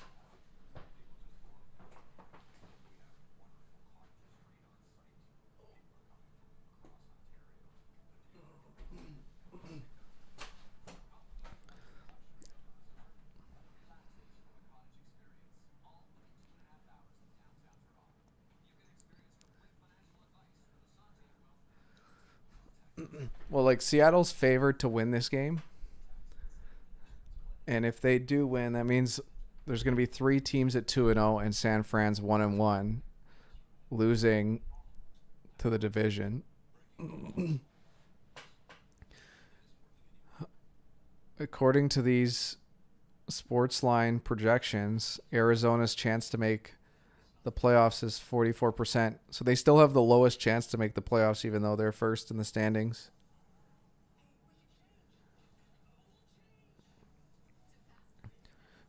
I haven't crunched all the numbers, Jackson, but it would be pretty damn close to this 44%. Cards are dangerous. That's the public email. Right, Mickey got that private Big Rye email. I probably just emailed him back by mistake on my own. Jackson has to get out of this chat. He has Littlewood. Dylan, I thought you were into Littlewood. Some Polish guy went in blind 10K 4 times. Dylan needs that nut eyes as his tattoo. Yeah, Mickey, the Ravens are really good. They're coached so well. Their drafting is so well. Like, just a hard team to play against. Maybe Dan Quinn gets one more run -3 versus the Bears if the Falcons let the Bears torch them, then Dan Quinn to the Shadow Realm. I just don't know what the benefit is of keeping Dan Quinn at this point. Like, do you think Atlanta has a chance to win the Super Bowl? They've got Matt Ryan, who's, like, let's get real, like maybe a top 8 quarterback in the league, and they have a 14% chance to make the playoffs. Matt Ryan threw for 4 touchdowns today and played very well, and they still have a -14 point differential. They've given up 78 points, which is, just scrolling through here, the most in the league. 78 points against in 2 games from a defensive coach. I don't know how you're supposed to win giving up 39 points a game. I've got a great tattoo story. I'll divulge that too when I get on stream. The fat guy's making a lot of promises here. I smell a bet here, yeah. I've heard every Littlewood joke ever, Dylan. Love them. Taking the points backfiring this year so far. The Jets looking like a D2 school. That's very true, Corey. Blinds 10K. This may be the best division I've seen. This NFC West as a hell in a cell. This division is excellent. I just think it's funny because, like, people don't care about the Rams. Like, I don't know how the Rams are maybe considered the worst team in that division. Like, it's still a very good team.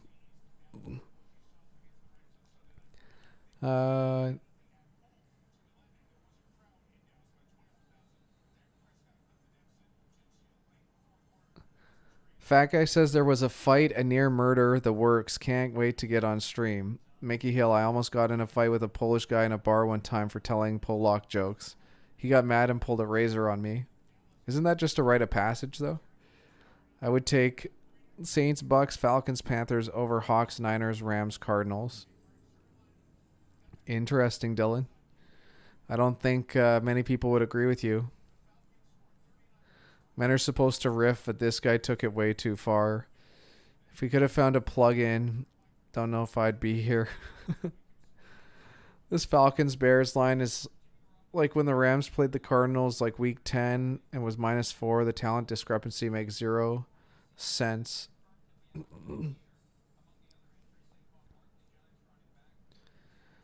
May have to bet on the Falcons. LOL, Mickey. Diffusion is the best strategy. Big Rye was famous in our area for quelling situations. Smallest guy, but most respected. Is it technically possible for all four NFC West teams to make the playoffs, given the playoff expansion?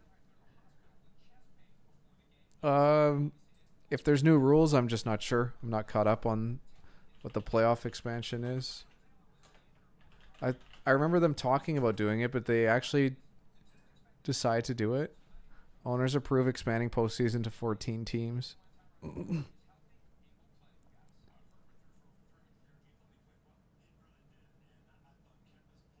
Yeah, so there's 14 teams making the playoffs this year.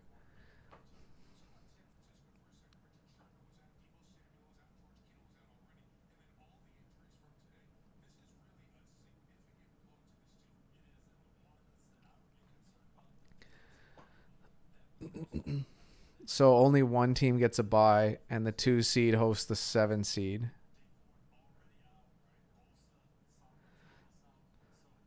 So I think it's definitely possible for all 4 teams to make it. Is it likely? No, but is it possible? Yes. Right now, sorry guys, this is what I'm looking at. It's almost every team in this division has a 50% or more chance. These 3 teams do, and then Arizona's 44%.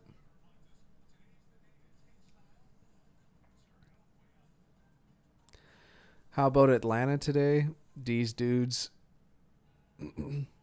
Nobody got my joke. Damn.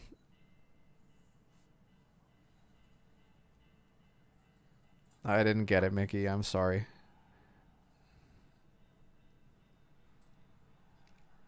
That's a The fat guy would have got it for sure.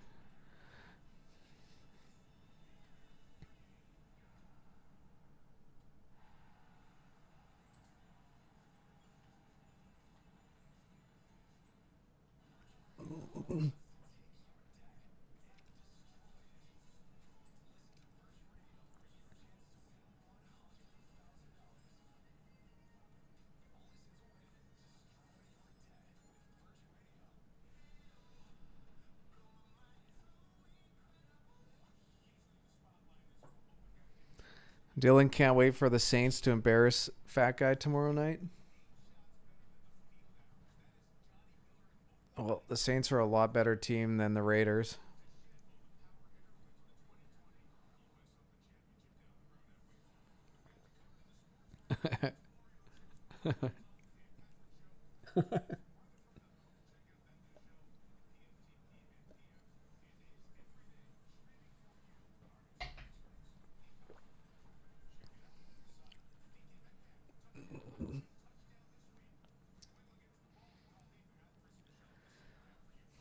Dylan, if the Saints and the Raiders played 100 times, what do you think the average win margin would be for the Saints?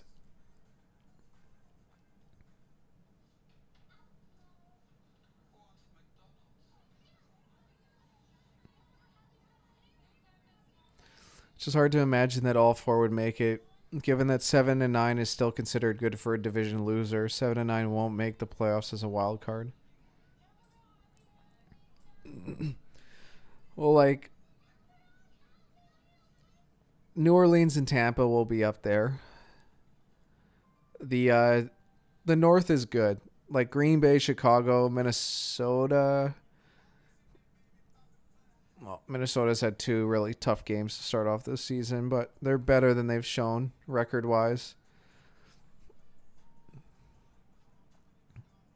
So if 7 teams make it, let's say 4, 5, 6, well, 5. Yeah, so the last place team in the West would have to beat out all the wild cards in the East, North, and South.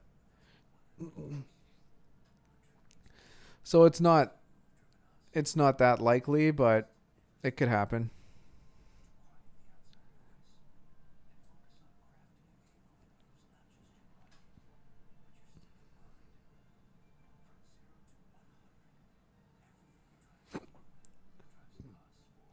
Fat guy is the original Greek freak. He always takes Jags and double-digit dogs. Yeah, Dylan, the problem with that is at the start of the week, everybody was on the Jags. So we jumped on it, and I still bet the Titans today with how the market was, and the line was better than it was. I think I got it at 7.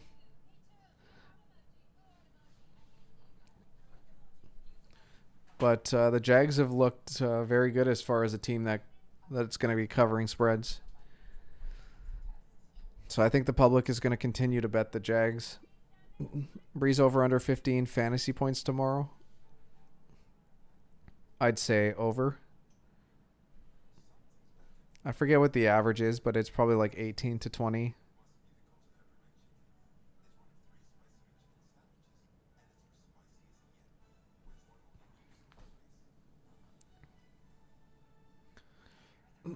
$15 fantasy points is like 200 yards and 2 touchdowns, which is he's more than capable of doing that.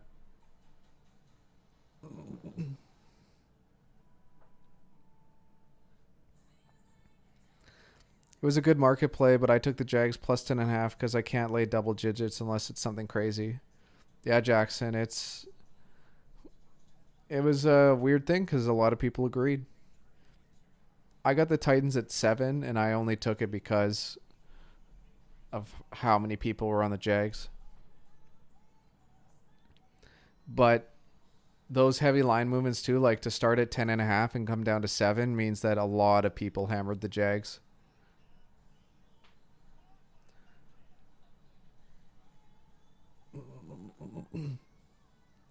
I broke my rule and got burned.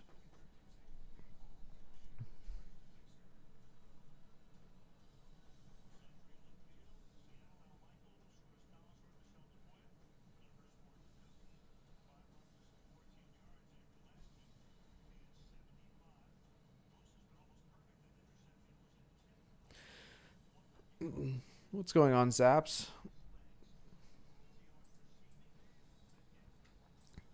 Here's some of the early week 3.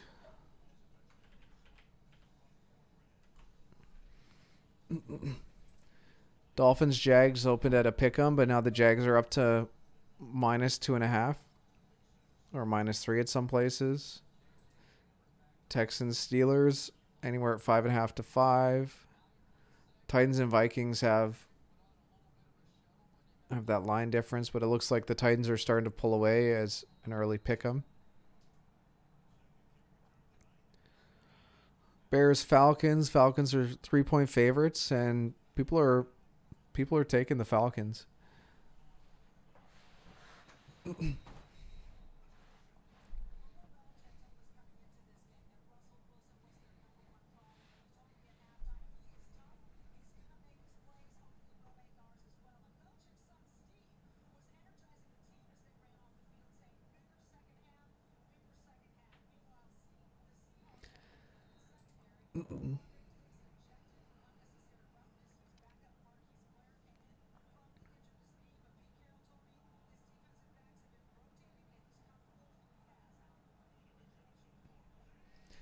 Yeah, Mickey. I got them at 7, but I think the juice was like plus 102.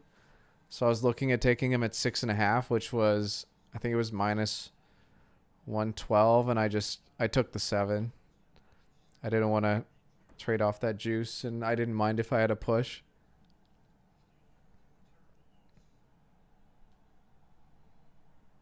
The Titans played really, really well, at least on offense. The Jags just didn't give up.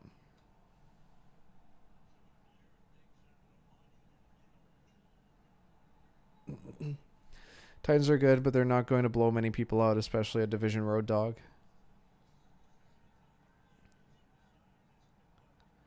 See, I think that too, and then Tannehill's got like 3 or 4 touchdowns every game. Dylan's top 5 teams are the Saints, the Ravens, the Chiefs, the Bucks, the Bills. Dylan, I think it's still way too early to throw the Bucks in as a top 5 team. Geez, the Texans really got shafted on their early schedule. Chiefs, Ravens, Steelers, Vikings, 2 division games, and Packers to start the season. I was talking about that with the fat guy last week. It's just a tough start. Like, they could go 0-4 and still be like they still have a chance to make the playoffs, which is not very likely. Big play by Newton.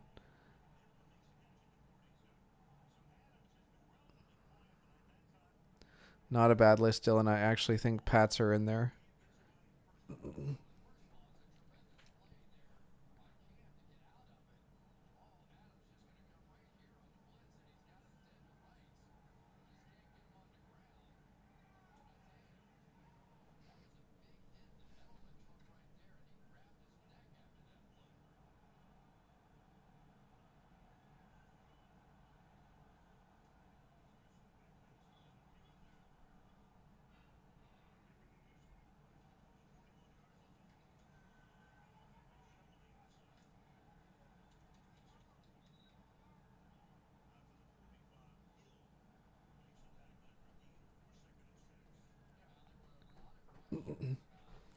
Mickey, you'd have the Cards ahead of the Bucks.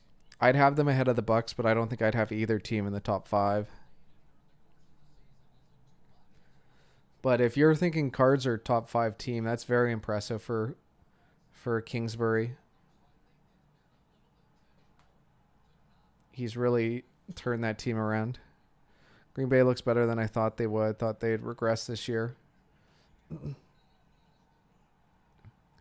There's a few of these teams that, and Green Bay's one of them. Like, you're so used to thinking Aaron Rodgers, but like that team's built for that on that defense now, and that defense has played well. Their first 2 games. Yeah, top 10. I'd say Cards are top 10. Untouchable. You think Eagles are going to trade Wentz? Who's their backup right now? Like, who do you think they would play instead of Wentz? I don't think Wentz is the problem in Philly. Might be time to move on from Peterson, sorry.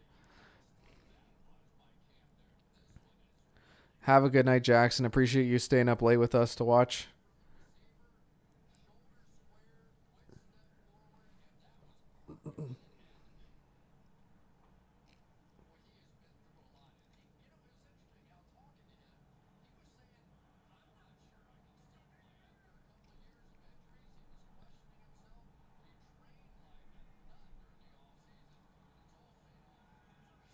Play action. Newton goes deep. Excellent catch from Edelman. Newton's been surprisingly accurate.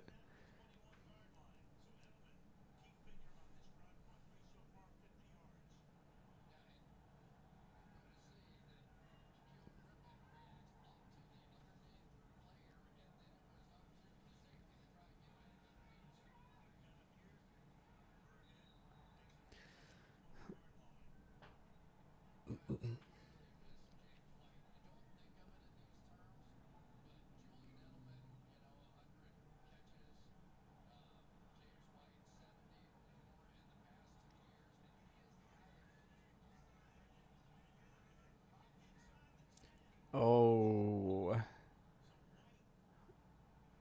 Burkhead almost makes that move to get into the end zone, but a key tackle by one of the Seattle corners after breaking off of a block from Edelman.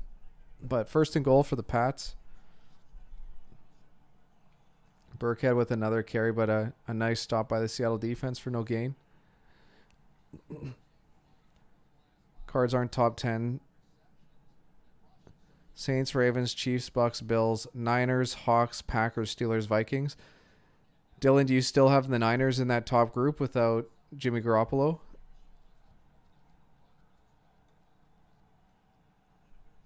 And even Vikings still top 10 with 2 losses?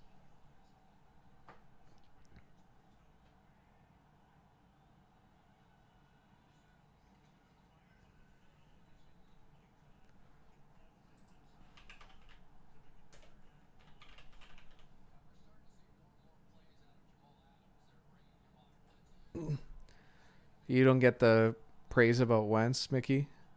He's played well in games, but I know what you mean. Like, I think he's a guy that's kind of fought through injuries, but I don't know. Maybe I'm just making excuses for him.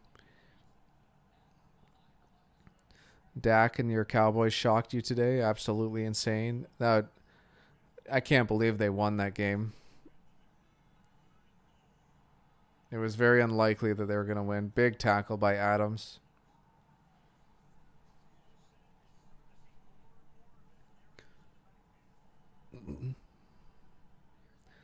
Jalen Hurts backs up Wentz.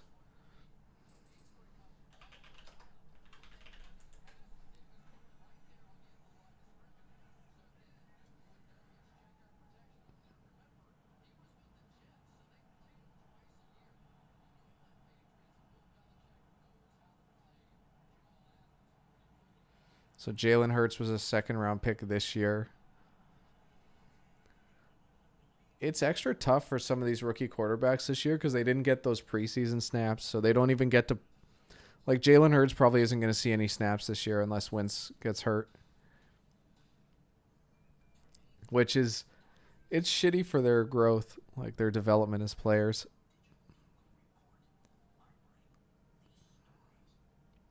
Don't be ridiculous, Mickey. Mickey, I'm from Philly and I want a QB shakeup. Mickey, you said Hurts is a winner. I don't know enough about Hurts. Later, Corey. You have a good night. Appreciate you stopping by and dropping knowledge on all of us.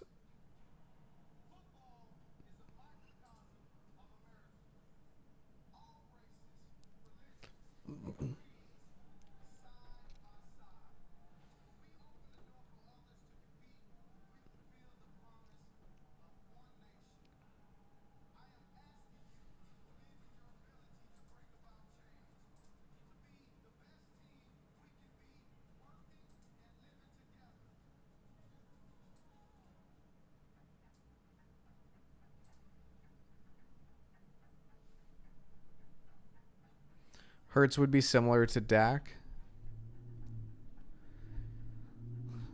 That's high praise. Dak's become quite the player. Dak started off pretty slow as well. But I don't think anyone expected Dak to become the player that he became. Because he is excellent now. He is a really, really good player.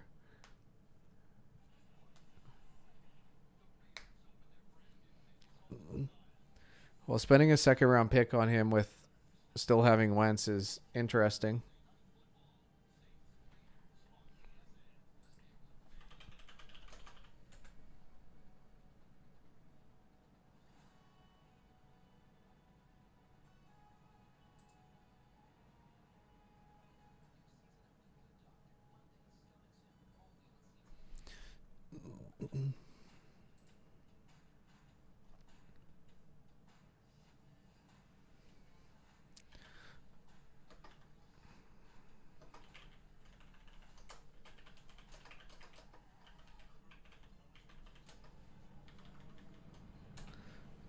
Wentz is a starter. He's 32 and 25, and most of that is because of his 11 and 2 season in 2017.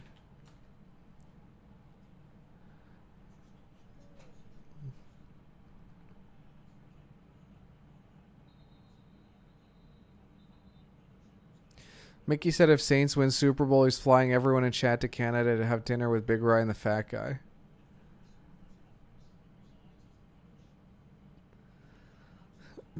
Dylan, I think you're going to have to hitchhike your way to Vancouver if you ever want to see us.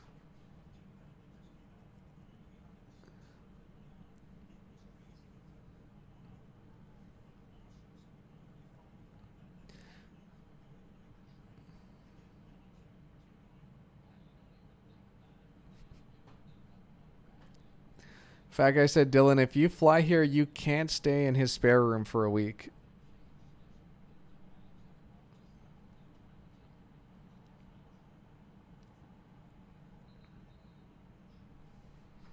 Yeah, his other seasons are 7 and 9, 5 and 6, 9 and 7. So the that Eagles offense is really, really dependent on their O-line, and I'm pretty sure their O-line's injured. or they have O lineman injured, key O lineman.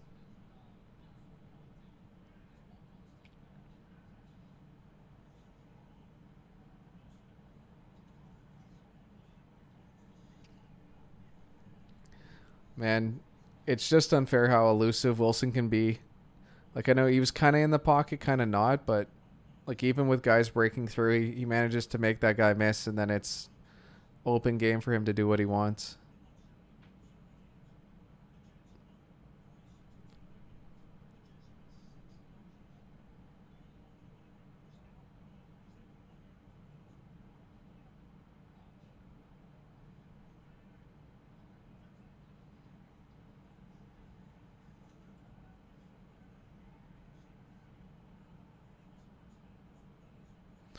Yeah, the week 3 video will be tomorrow. We're going to put it out at 6 a.m. Pacific time, 9 a.m. Eastern time. The 2017 was good enough to win a Super Bowl without him. Yeah, it's true.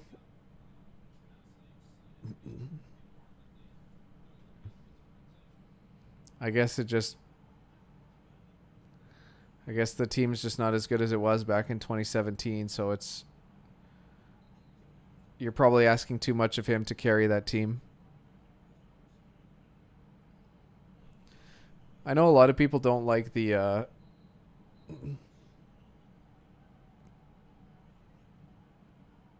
there's a fight going on here on the bench.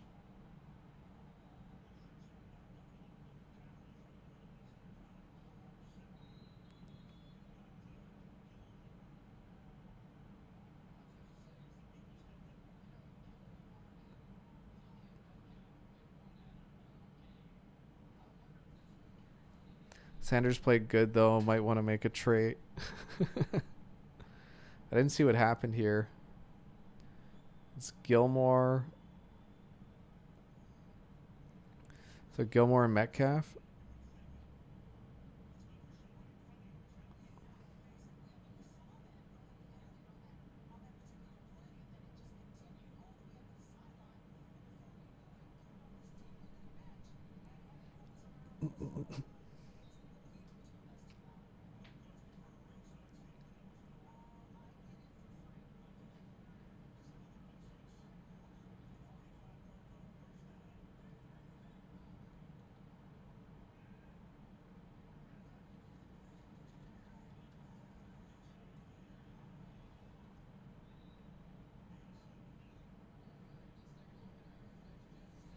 Good run from Hyde, but a really key tackle there. I didn't catch the number of the Pats player.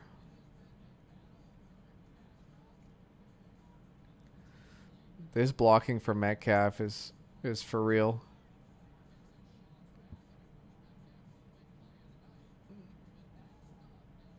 Metcalf has already become a pretty good player in this league, considering he was passed over in the draft by a lot of teams.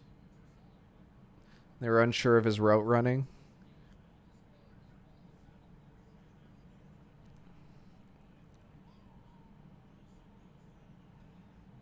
What a catch by David Moore.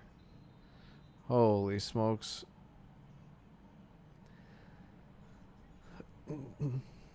They were having a civil discussion. Nothing major. That's right, Fear. And Mickey Hill said Dion.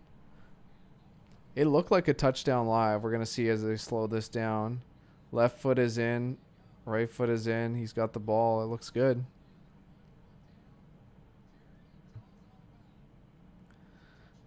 I feel like he got lucky from the pylon being there.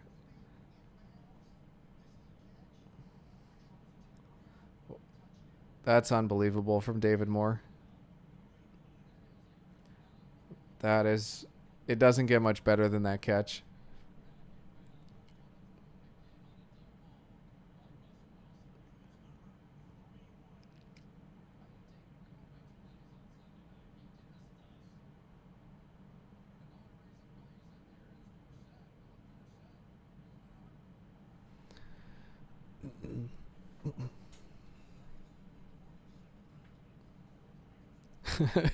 Wilson walk around like he's the man. Definitely a touchdown. The under's definitely in jeopardy. There's been a lot of A lot of scores in this game.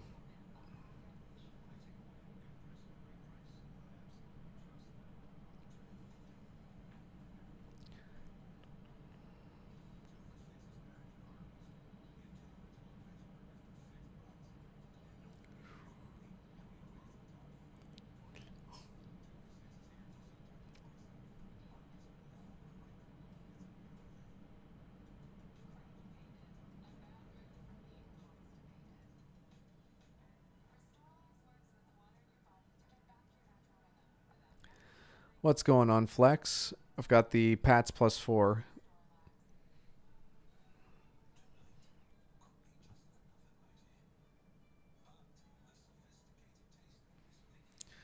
You have any plays tonight, Flex? Or how did your day go? Mickey said he likes the under better than over. Are we still talking about the scores, Dylan?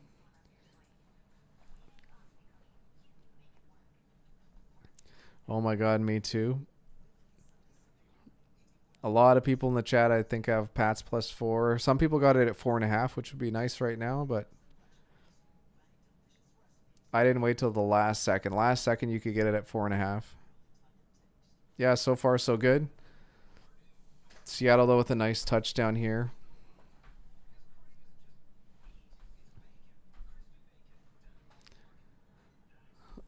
Oh yeah, Jay, check your props. You had Atlanta to win it today. Oh, that sucks. That was a tough loss if you had Atlanta money line.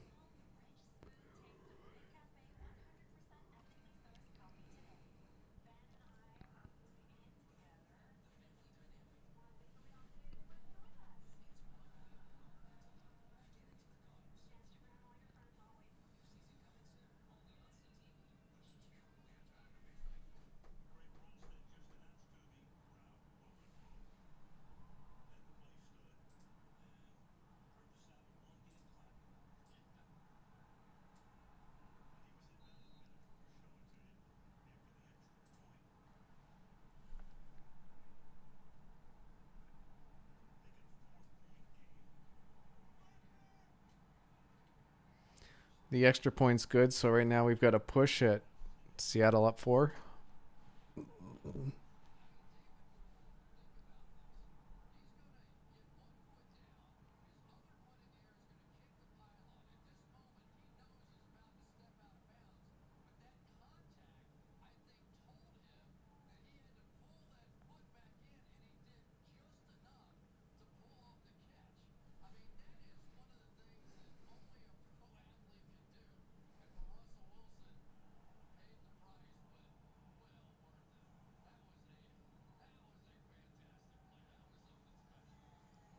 Yeah, I could watch that catch over and over and over. That was terrific.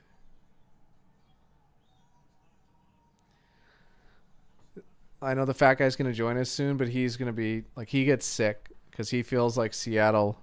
Like, how many times has like David Moore made catches like this? Like, feels like every third Seattle receiver can make these catches. But I like I'm usually critical about Collinsworth and some of the stuff he talks about, but they brought up a stat earlier about Russell Wilson's deep balls and how he throws them at a higher trajectory than most, and it allows the ball to come down into the receiver's arms, and they're first in the league at completions, and they might have something here.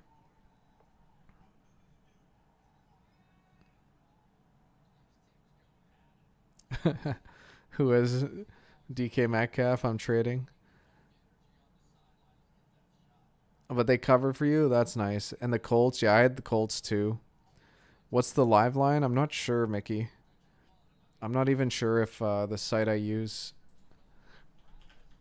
has live lines. I'll double check.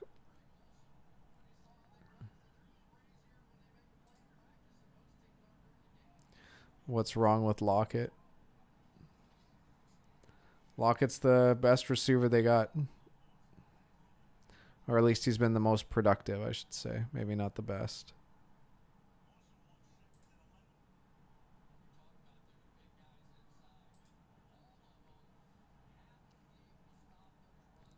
It's currently offline, Mickey, the live line, but I'll keep checking. I've got it up here when it pops up.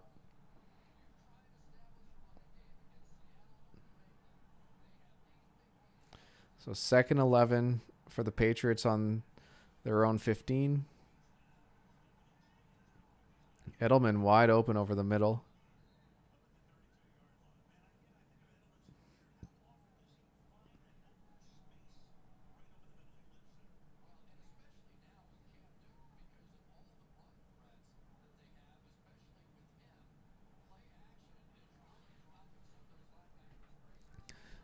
Yeah, Edelman is a savage. He took a huge hit earlier, and he grabbed his back of his helmet, his neck area.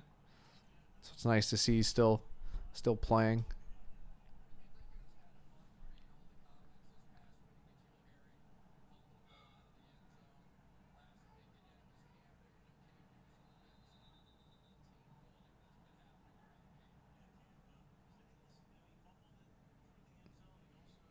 Something happened with one of the defensive secondary players with Seattle. He was on his knees before that snap.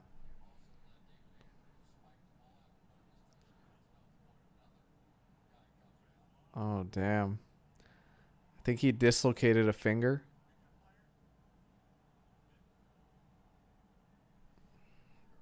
Makes sense now why he was down. He probably took his glove off and saw that his finger was out of place and decided he didn't want to play that snap.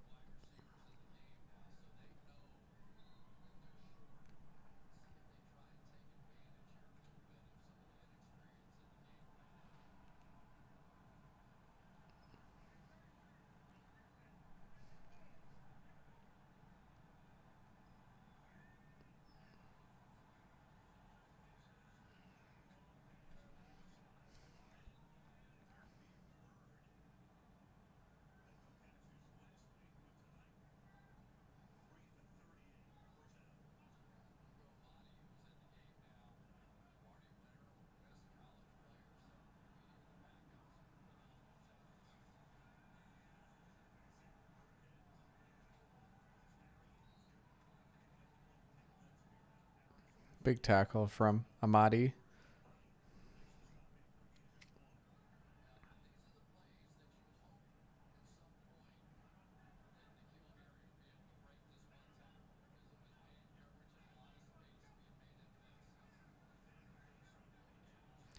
And there's a pick.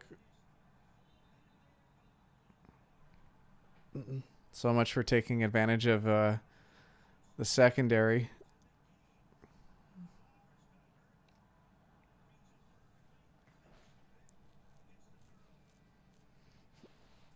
I think we might get a different live line after that pick.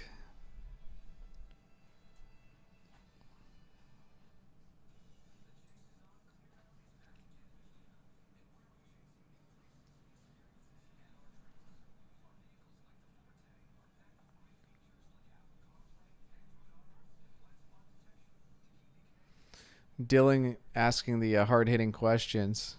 Jay, are you a top or bottom? Fear said, LOL, definitely. Cam is drunk tonight. The Seahawks are now 6.5-point favorites on the live line.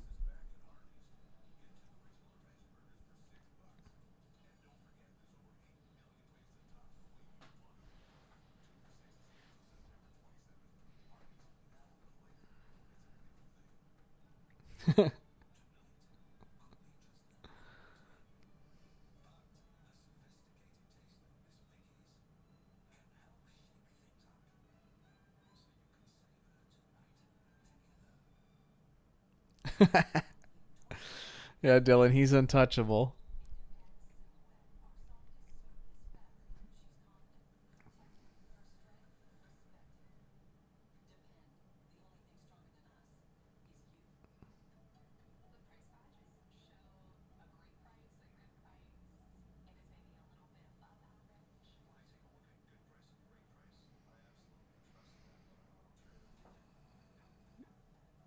So Patriots plus 6.5 is minus 114. Minus 6.5 for the Seahawks is minus 102. So I think they're thinking Seahawks win by about 6 right now. As the most likely outcome.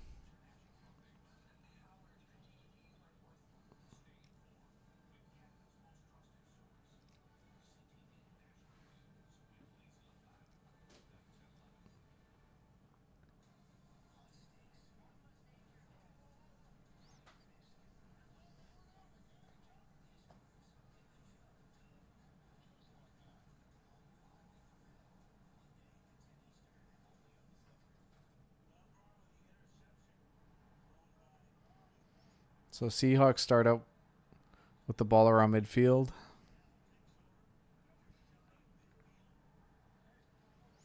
Yeah, they're now minus 6.5, minus 118.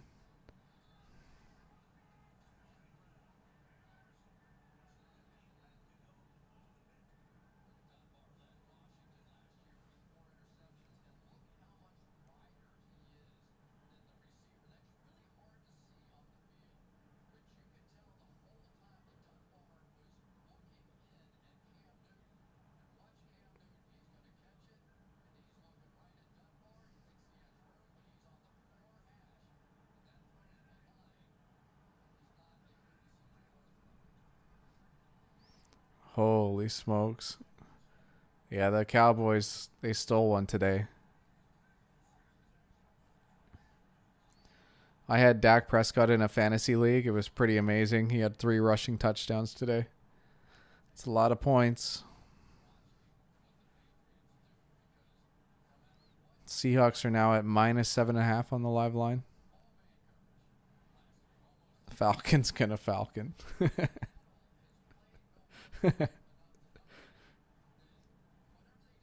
That's why I just don't see how much longer Dan Quinn can stay. Like, I just don't know if they can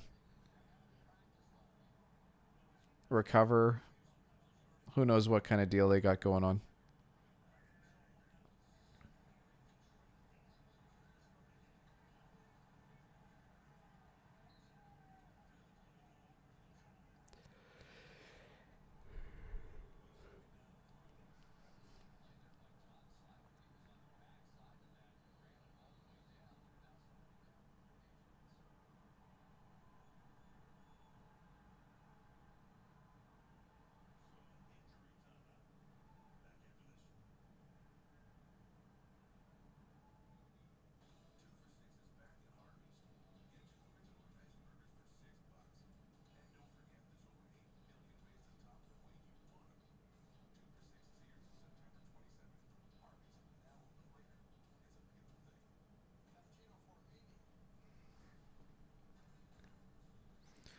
Yeah, Mickey, you think he's going to be unemployed tomorrow morning? Anthony Davis hit game winner against the Nuggets. Oh, that's nice.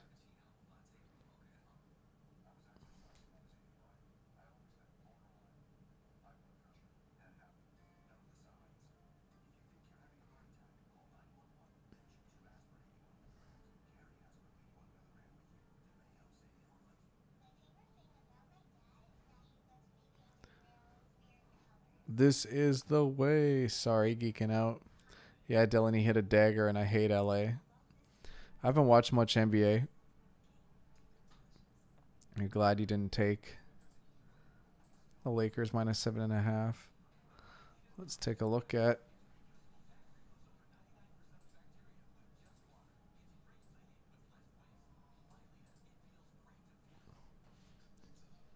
Yeah, the bet percentages were pretty even, but there was heavy money on the Lakers at 7.5.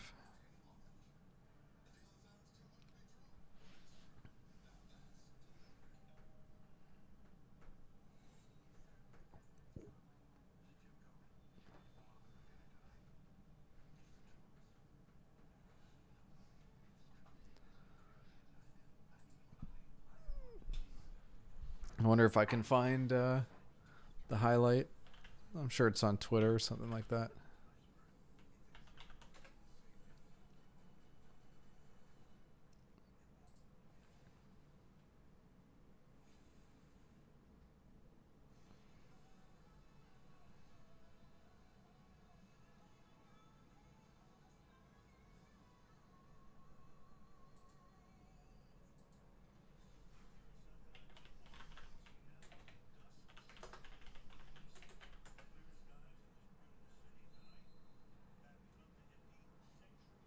Up Rondo, he puts it in. Here's Davis, 4-3 in the win. Oh, it's good!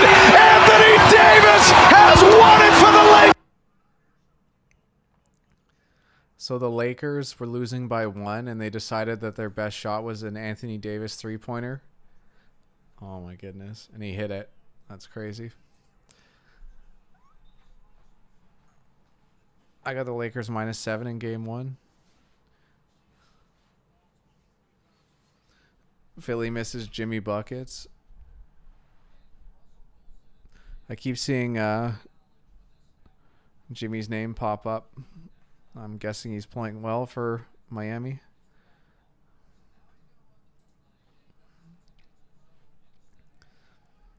All right, Seattle 1st and 10 from the 21.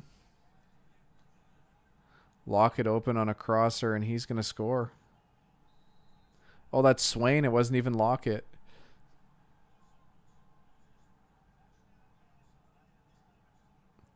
And now the Seahawks are up 10 pending an extra point. Uh-oh, Seattle looking to run away. Possibly. This is the thing with the Pats is can they come from behind?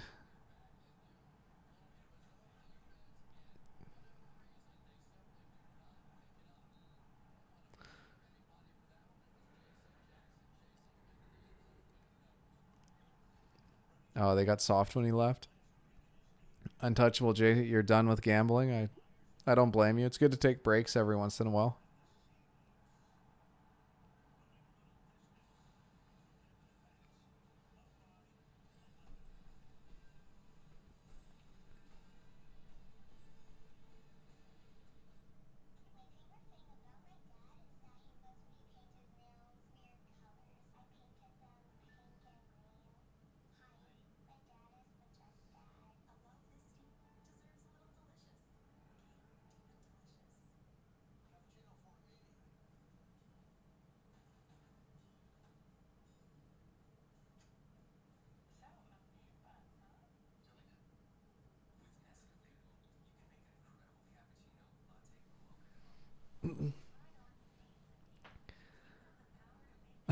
Matt Capper says quitter.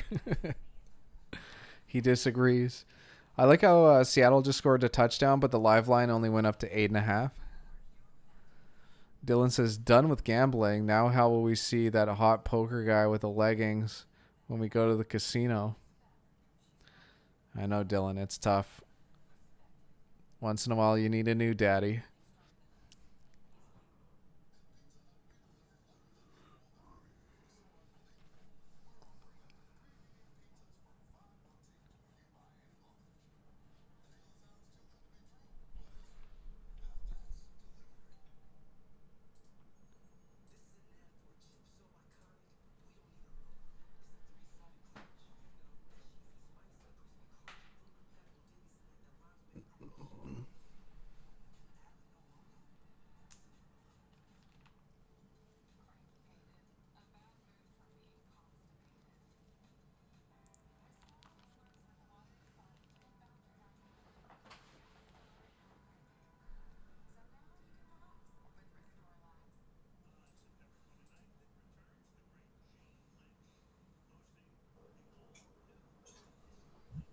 Hello. Hello. He's right there. What's going on? Thank you, sir. Hello, everyone.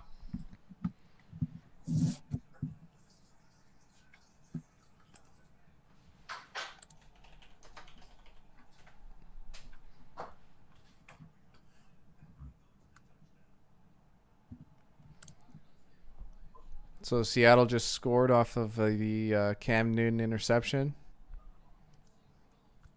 And they are up 11. Live line is 8.5.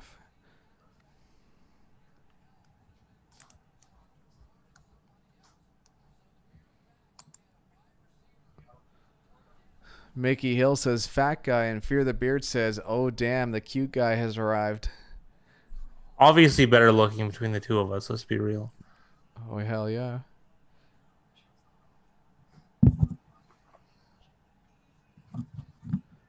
Newton goes deep, and Edelman with a 40 to 50 yard catch here.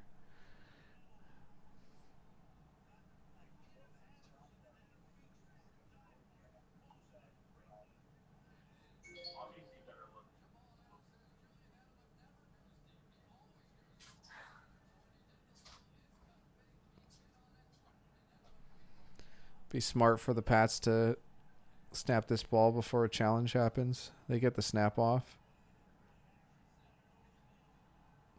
Nice protection, and he hits Ryan Izzo over the middle.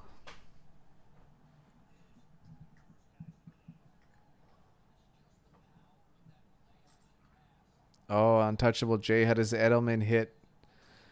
His prop hit for Edelman. Newton's keeping this. He gets about 7. Cam sobered up. He looks really good now. Or he looks ready now, I should say. 2nd and 4 for the Pats.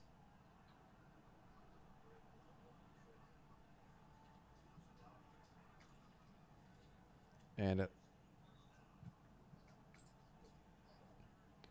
it looked like Harry fell for the first down, but they marked him just short, so it's going to be 3rd and short.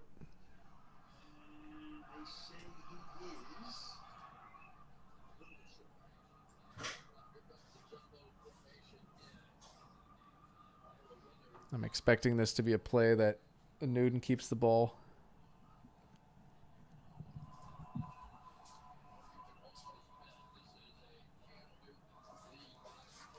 Is Mickey Hill's name still here for the cameo? He took a hit of Heisenberg's blue. Fat guy, you get that reference? It's from Breaking Bad. I never actually watched that show, though. Tight, tight, tight.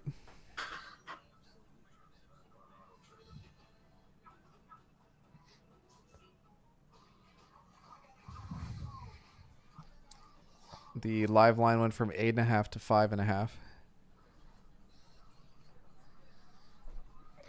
I wonder how many people actually bet the live lines like consistently.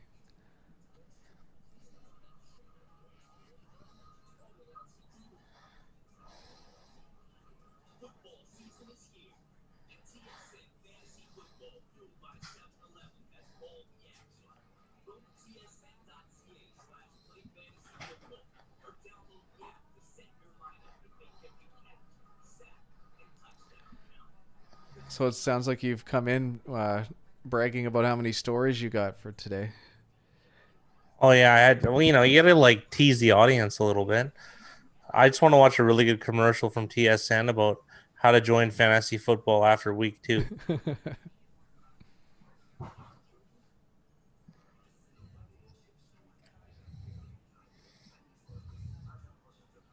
Well, these commercials are so brutal.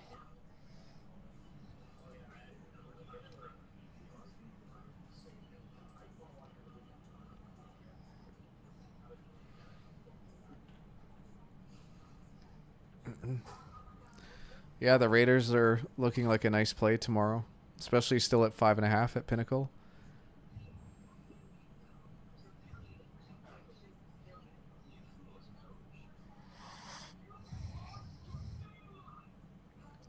I actually did Mickey Hill. I bitched out big time though in one hand, so I'll give you the whole regalia of the hand. I think your microphone might have came disconnected. I'll pull it in and out.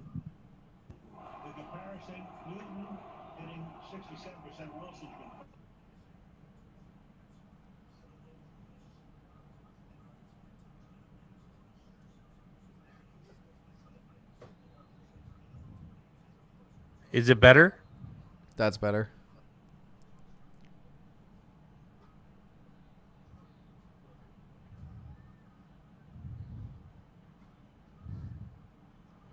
Well, I gotta wait for this play. This is a big one.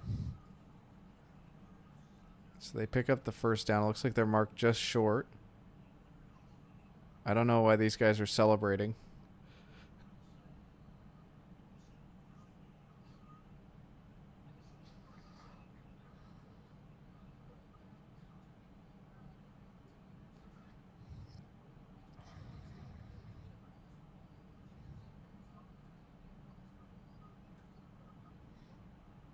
I like all these quarterback design runs. I think they're going to be very successful doing them.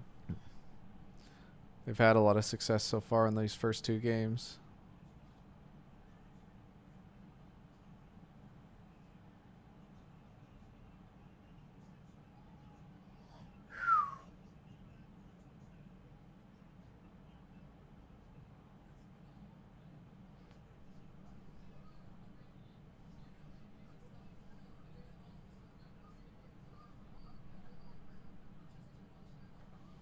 Two yards passing for Russell Wilson seems like a pretty safe prop. The that play design took advantage of Adams' aggressiveness. Jameson said I think I did awful this week. Mickey said Cam's a beast. Jumping back in, Mr. Rye. Hello, Mr. Fat Guy. What's going on, Corey? Welcome back. Over's toast. The under is toast. The Pats go for 2 and they don't get it.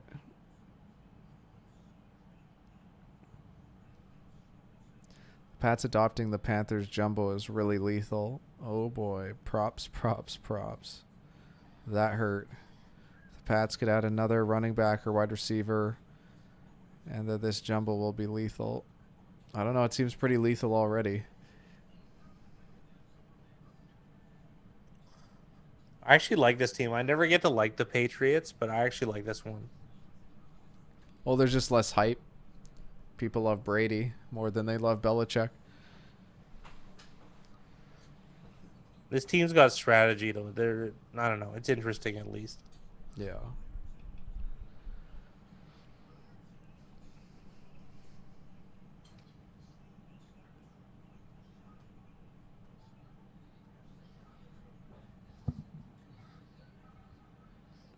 I can barely hear you. You can barely hear me? Oh, there you go. Yeah. Oh, maybe it was just feedback.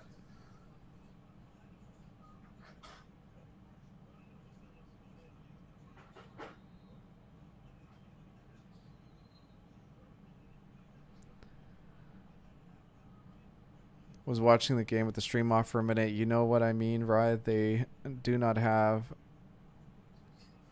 all the talent. They're relying one choke. But that's the thing, Corey, is that they know they don't need to have all the talent. You just need guys that are coachable.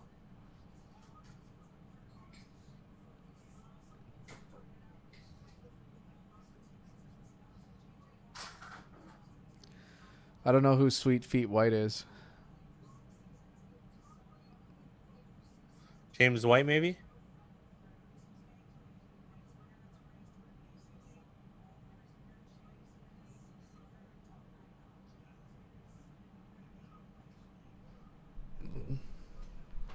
Anybody have background on that Sweet Feet White story? I didn't hear what they were talking about.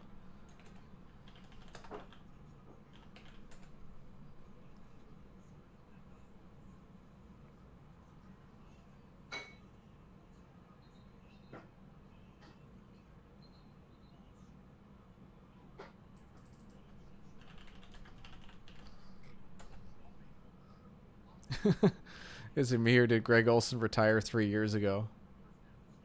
I think he retired every year the last 3 years. Oh, James White is inactive tonight because his father died in a car accident today.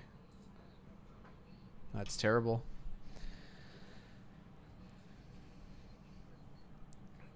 Greg Olson retired 2 years ago. He spent 1 year in the booth and now he's back. Mickey offered me Moster for White. Should I accept?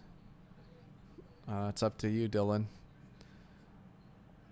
There was a hot topic of discussion earlier about Dylan offering everybody multiple trades in fantasy, but no one took them. He's a mover and a shaker. Oh, and James White's mother's in critical condition. That's really bad.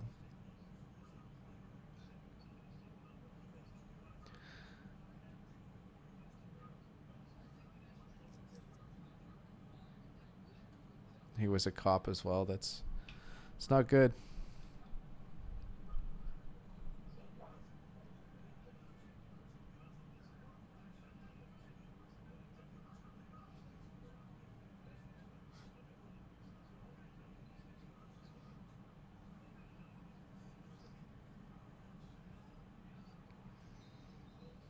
Wilson has to throw that one away. It's going to be 3rd and 18 for the Seahawks. Why is the flag so late?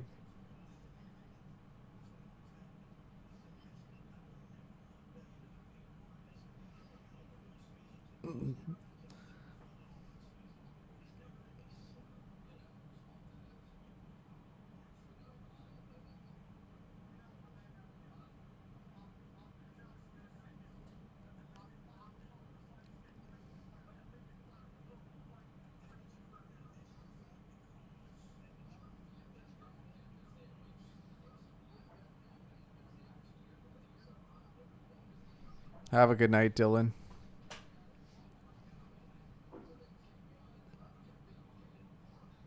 Right on, DT. Pump some extra iron for the fat guy. Please do. Look at me.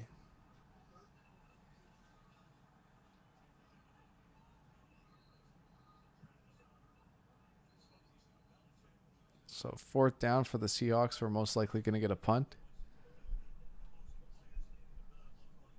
And with 12 minutes left, the Pats are going to have a chance to cut this lead or take the lead.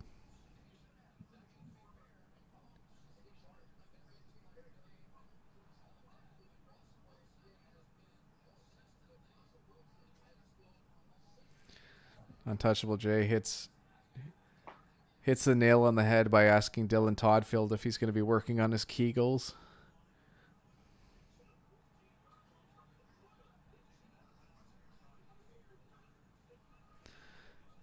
Corey said the Soviet Union style mass by Lord Belichick. Another flag.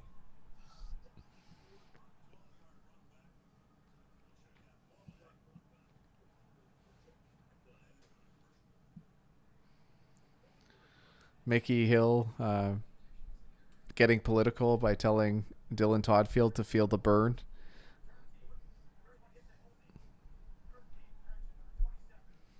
I'm sure Dylan's felt a few burns.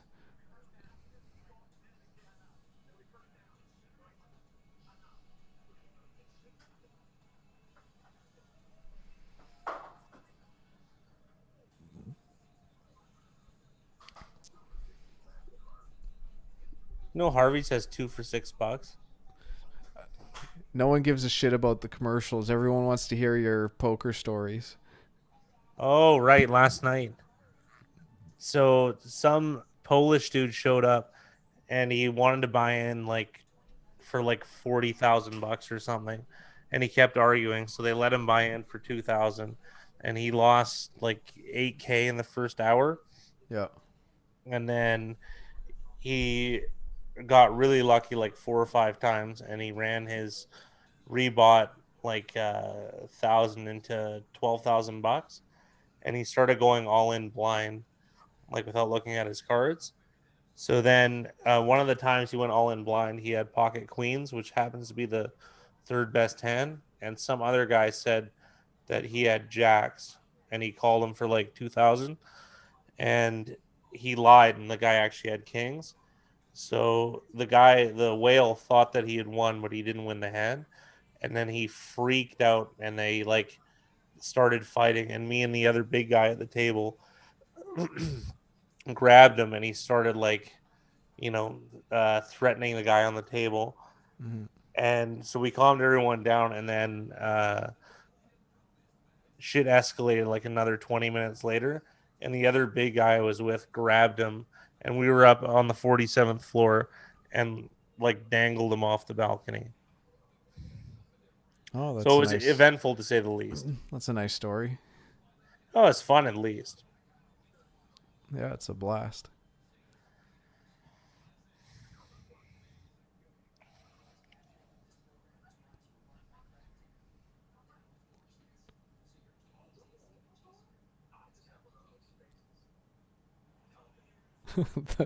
the cards speak for themselves. Absolutely. He was totally a queen.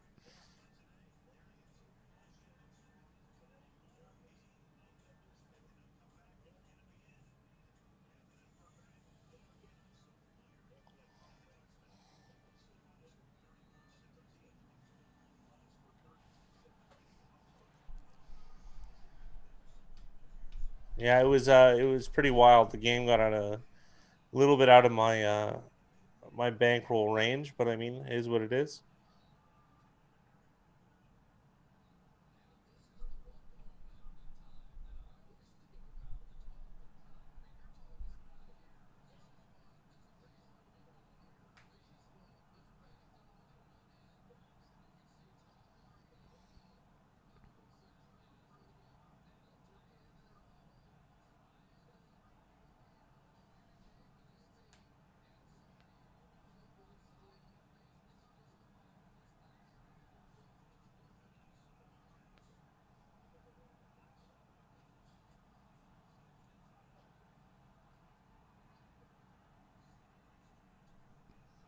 So Back. weird watching Burkhead run. Why do you say that? I don't know. You just have other options. Like it's just surprising that he gets even the amount of carries he does. I have a feeling the Patriots use their backs to get certain looks from the defense and then take advantage of those looks.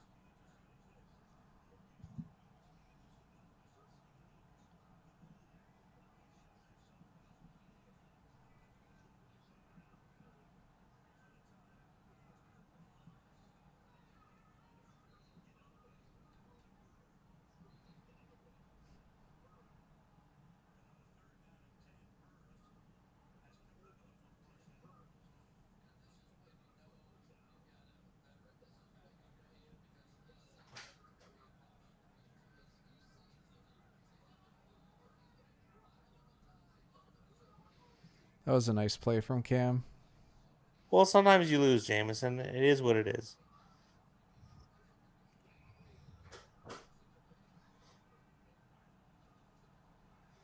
In one of our money leagues, Big Rye had Aaron Jones and Dak Prescott, so that was a good week for those two players. Yeah, it was one of the nice things about that Dallas comeback. Dak had 3 rushing touchdowns. How did they win that game? They were down 15 with 4 minutes left. And did you see the onside kick? Yeah, I that's can't so believe like the it's execution unreal. of that onside kick from the receiving team.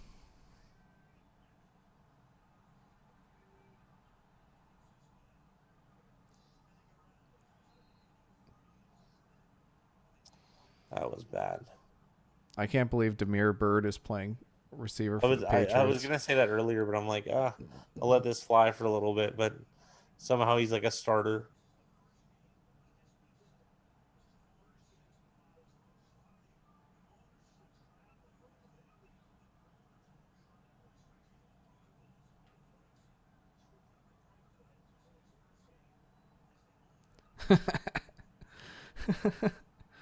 I love what Mickey said. I hear fake noise enough in the bedroom. Don't need it with my football. You're not wrong. And That was almost flubbed. yeah.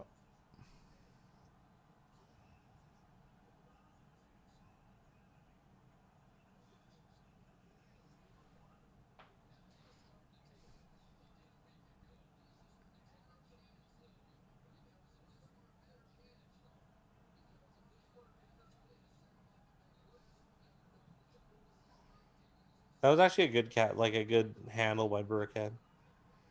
Yeah. And it was a really good tackle by Jamal Adams.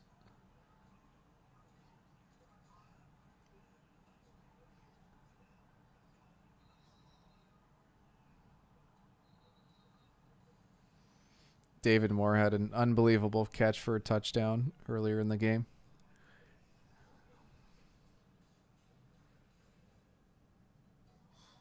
That calf burned Gilmore as well.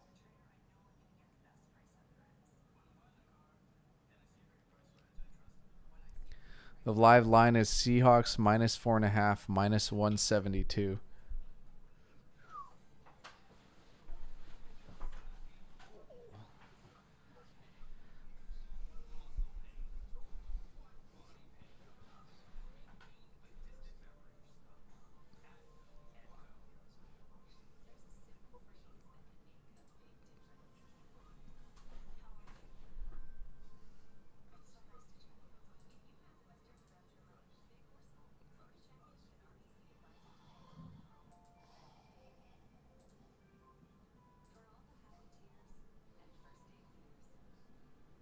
Hope the Raiders cover tomorrow. That'd be nice.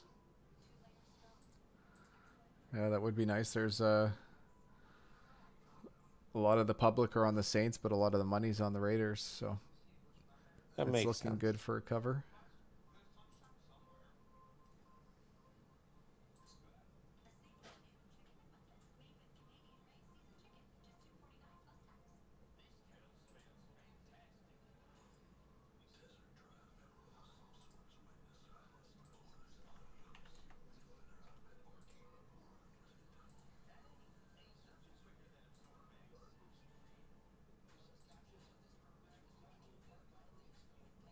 Bird couldn't even make like the Panthers last year. That's why I find it interesting that he's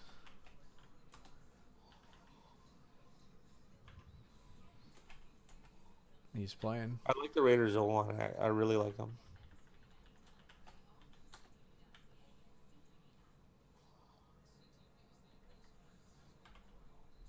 I've never done it, Jason, but you know, $50 is $50.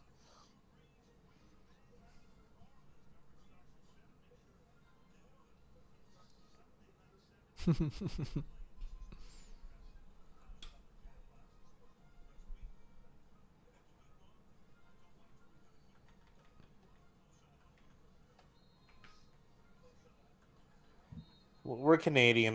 The mob doesn't really exist in Canada. Maybe in Montreal, but not really out here.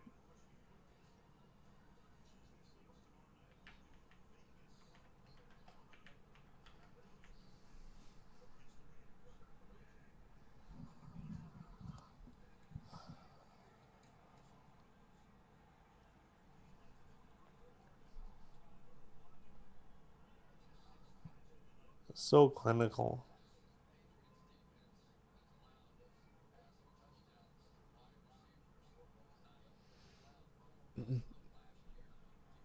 They did an interesting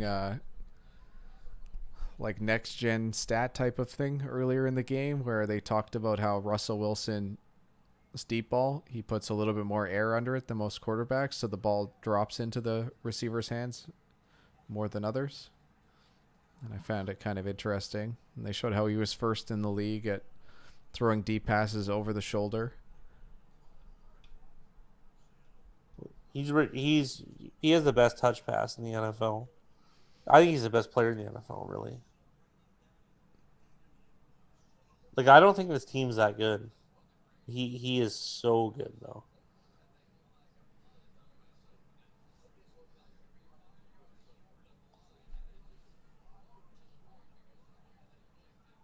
Like, look at that O line. Like, it's nothing to be proud of. Yeah, even Dwayne Brown got injured earlier, but it looks like he came back to play.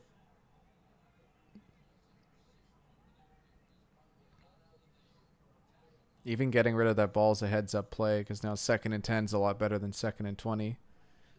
Absolutely, and this is a good example of the difference between him and Baker Mayfield. If you remember that really shocking play on Thursday night.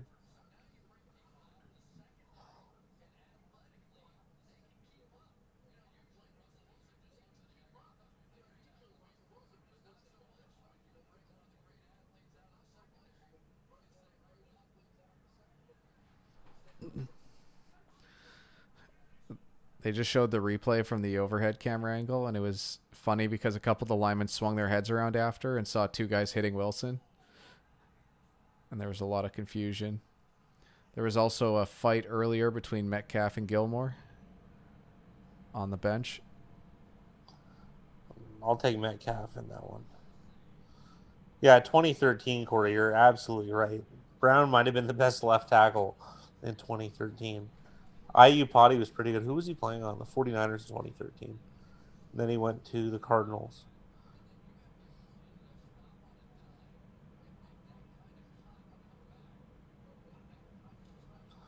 Went for a Peanut Tillman punch-out. They've had Gilmore shadow Metcalf this entire game. It seems like the Pats respect him as the best receiver on the Seahawks.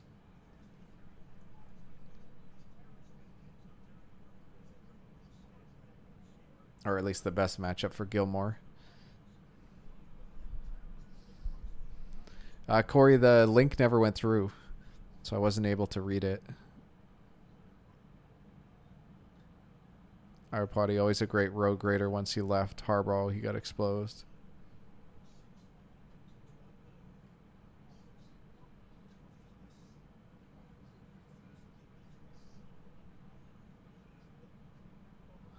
Yeah, Joe Thomas is my favorite. I don't want to be biased.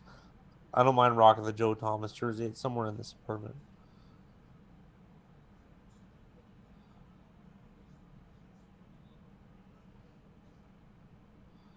That play was Even designed to that's go such a good back to throwaway. Lockett. Yeah, that play was designed to go back to Lockett, but the Patriots were disciplined on defense.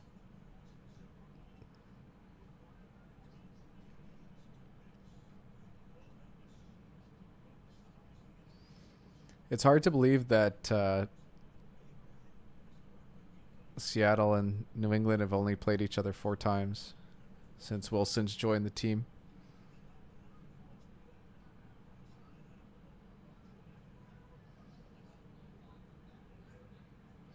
Yeah, Zaps will be streaming Monday night. Sure will. And a big first down by Lockett.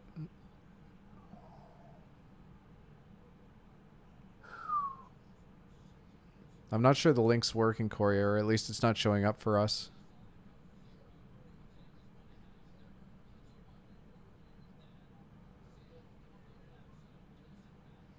But you can always email us the link.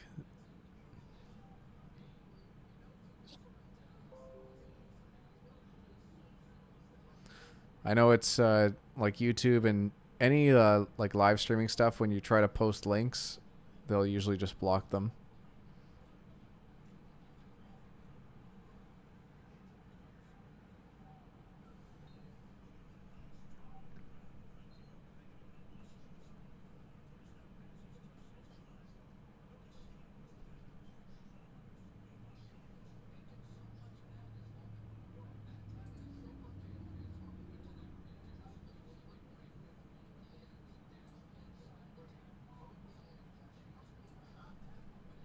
It's hard to argue this offense.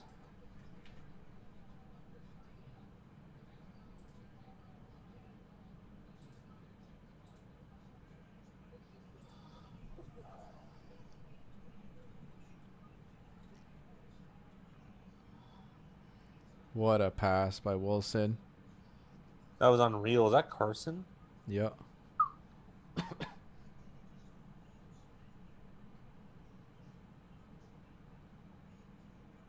That was unreal.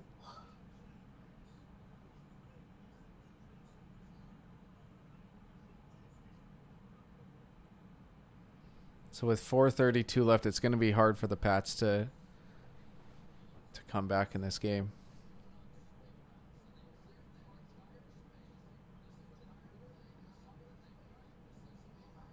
Holy. Matched up with former Chargers Adrian Phillips, but Carson's able to beat him. It's interesting because you want to get pressure to force a quarterback to make a throw like that, but Wilson was able to see there was nobody else there, so he could really throw it up and just let Carson run into it.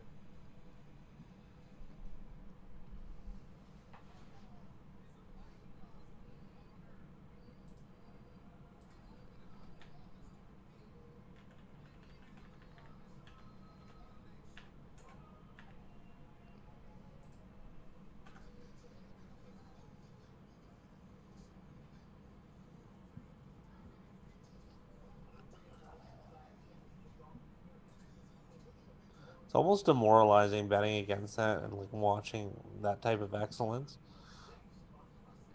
Yeah, it's tough going against Wilson. Like that's so good. Like what are you gonna do?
Looks like it, Mickey. There might be some rain somewhere before that.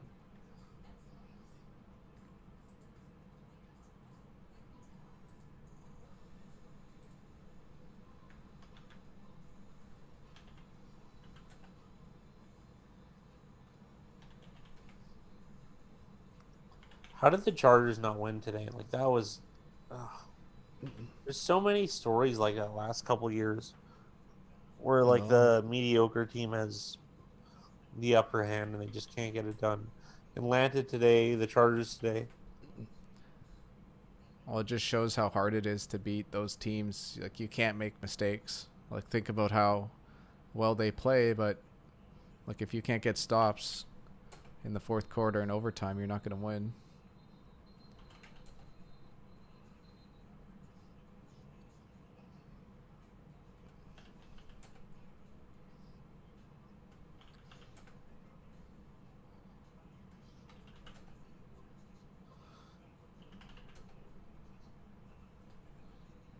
Kicker value is interesting to me. I was thinking about it because is Butker the best?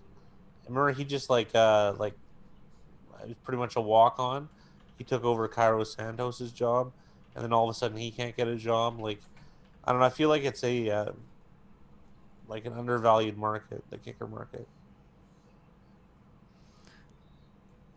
I think a few years ago there were so many good kickers in the league, and now it feels like there's not enough.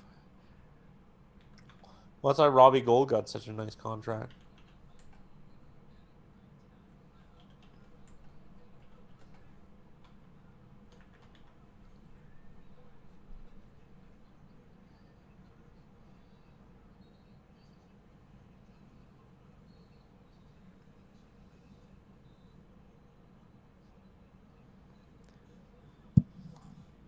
See, I find that interesting because Newton's complaining about the route not being run properly on that little dump off, but I hate when quarterbacks don't put touch on those short passes.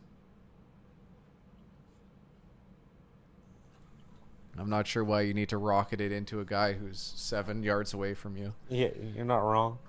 Very Jay Cutler. Yeah. Just one speed on that throw. Jay Cutler's such an interesting case because physically that guy was unreal.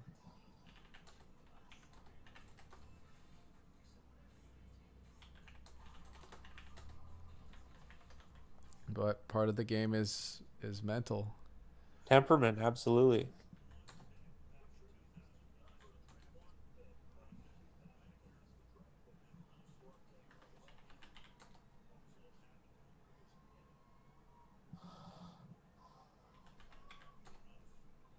So many injuries today, unreal.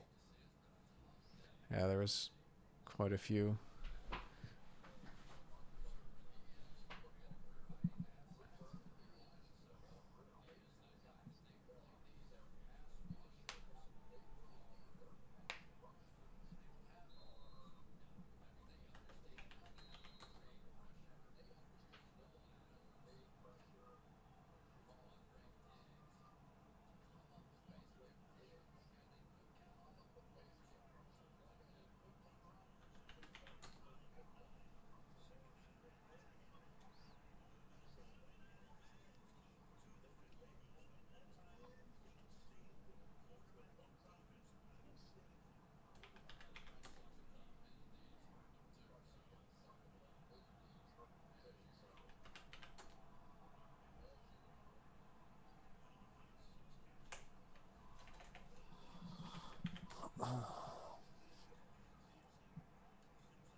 What a nice throw.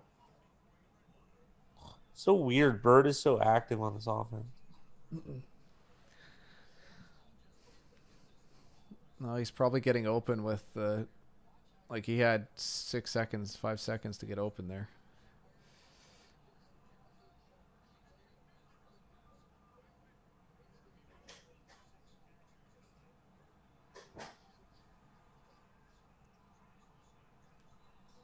Oh.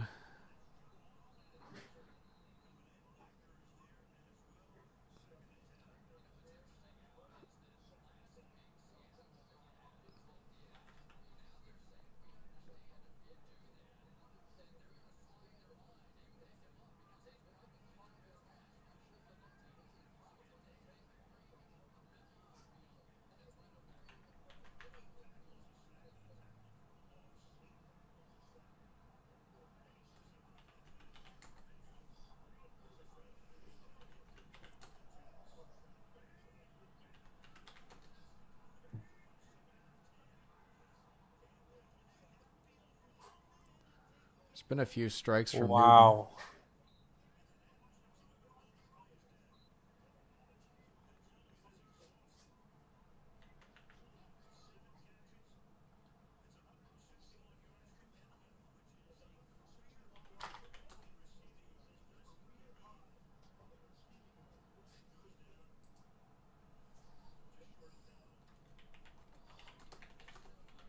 That was a hard tumble head first. Edelman's tough.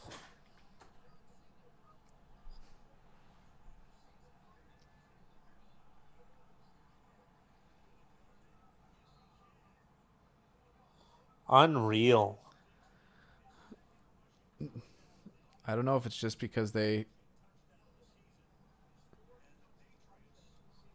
can get down to that goal line. It just seems like more than most teams, but I feel like I've seen a lot of Patriots goal line.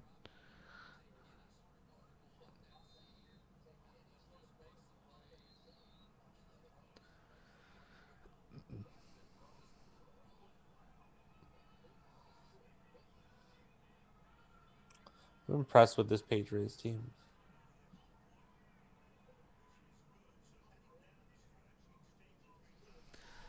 So it's a 5-point game. There's 3 timeouts on both sides. 2:16 left.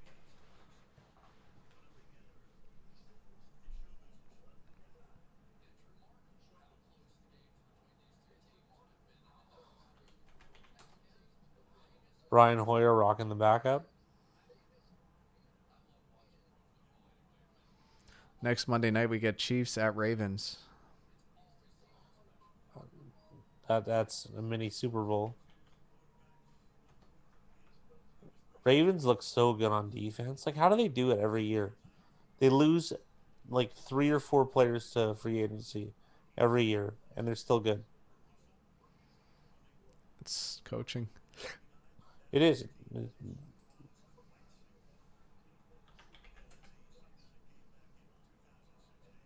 I agree, Corey. I don't think the Patriots are that good, or the Ravens on defense for that matter.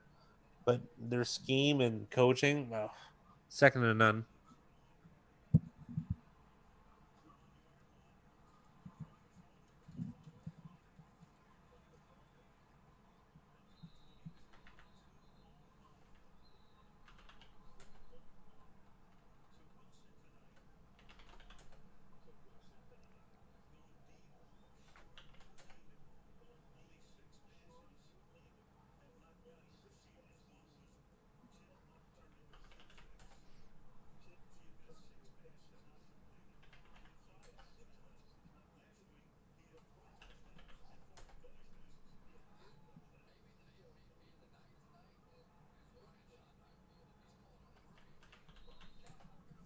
Yeah, I saw the email. I'm gonna check it out after the stream.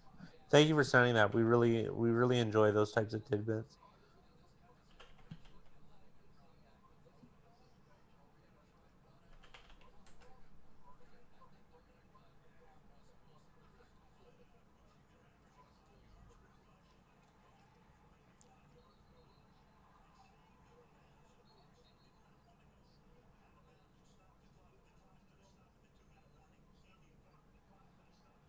Interesting play from Carson.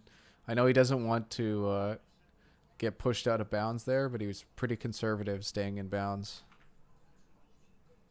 I think they feel comfortable.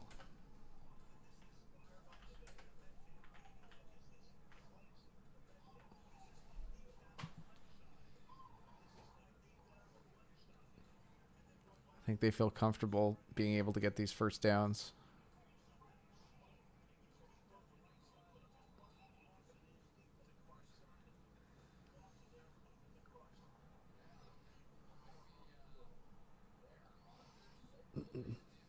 That David Moore catch was unreal. It was really good. Really, really good.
I'm inclined to agree with Mickey.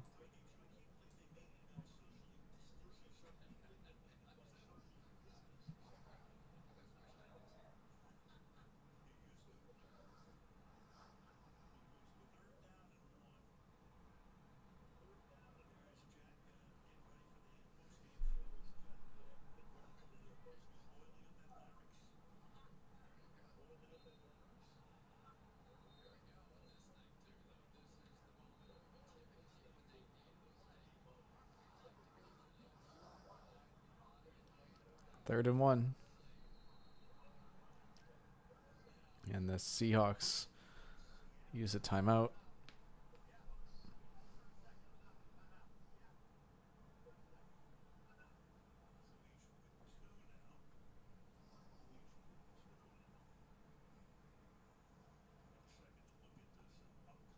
He's a very spastic coach.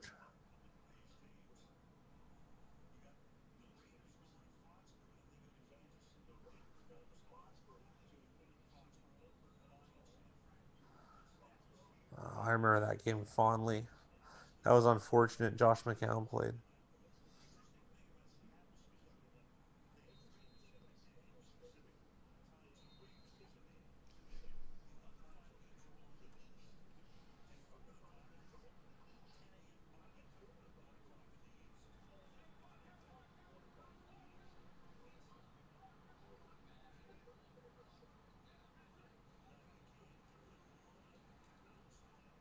And they go long. And it's incomplete.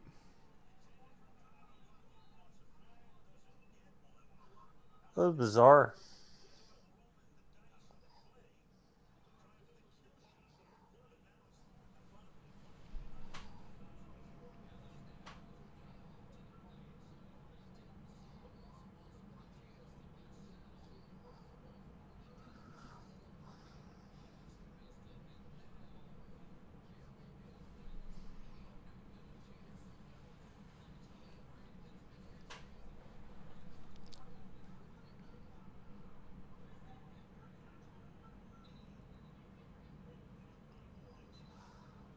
Very interesting. Brady who?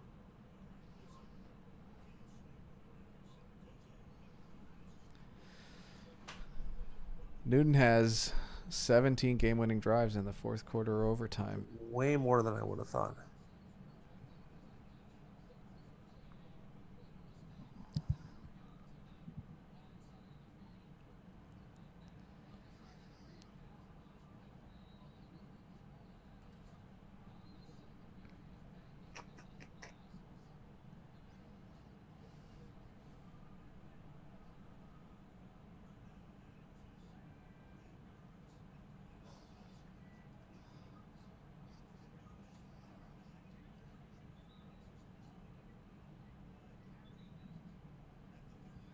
You're right back.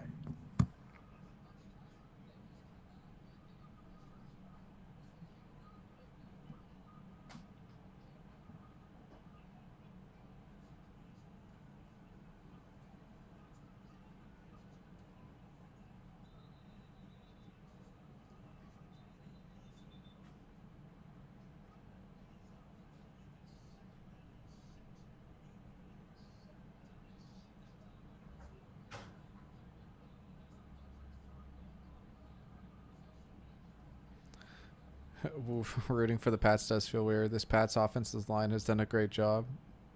That's true. They're always really well coached.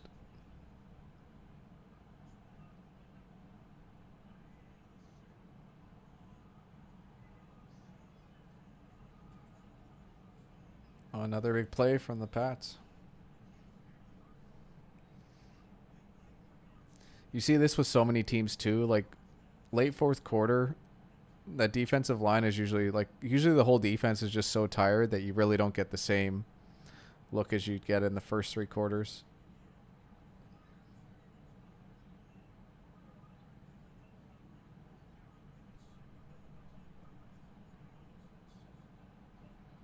Expected the Pats O-line to regress without Skrzynecki. It's likely, but like it hasn't. A lot of these guys have been there and been coached by him. And a lot of that stuff is like the coaching stuff is passed down through the organization. So like they still have his secret sauce, even if he isn't there to implement it every day. Newton takes off and picks up the first down. Pats are going to have to burn their second timeout.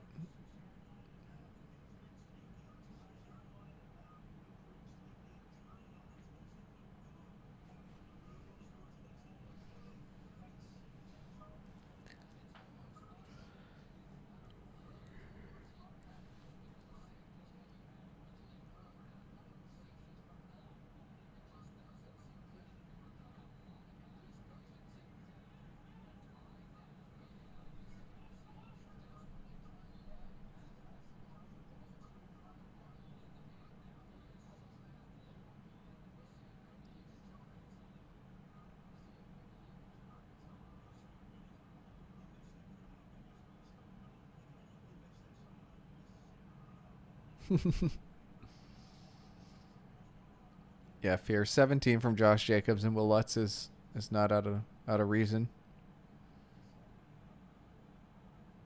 Pats still do have a shot. It's really going to come down if they win or lose. The spread's pretty inconsequential now.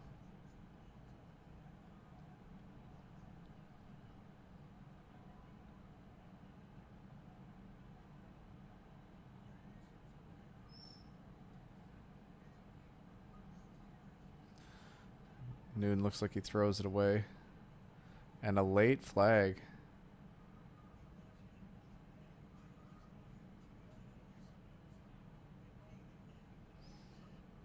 Seahawks are saying it's uncatchable.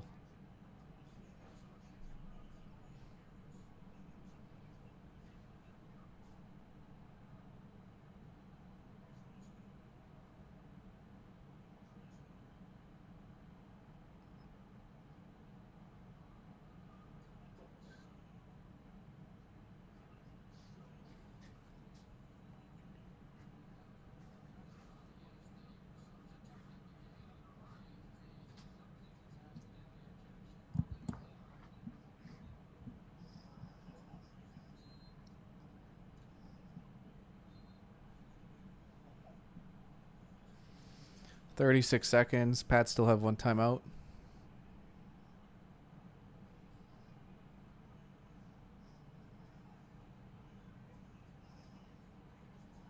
Oh, a big tackle to keep him in bounds. The Pats should run up and spike this. They might even have a play called. Yeah, it looks like they're running a play.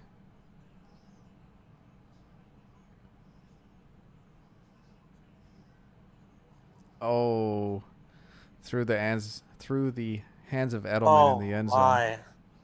Oh my! I think that was the right play, Corey.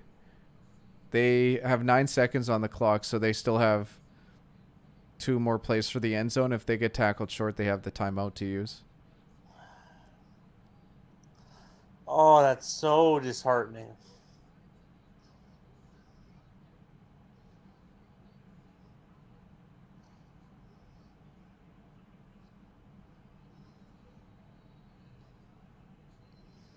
Timeout by the Seahawks. I don't know if I like this, but it looked like they had confusion on defense. So,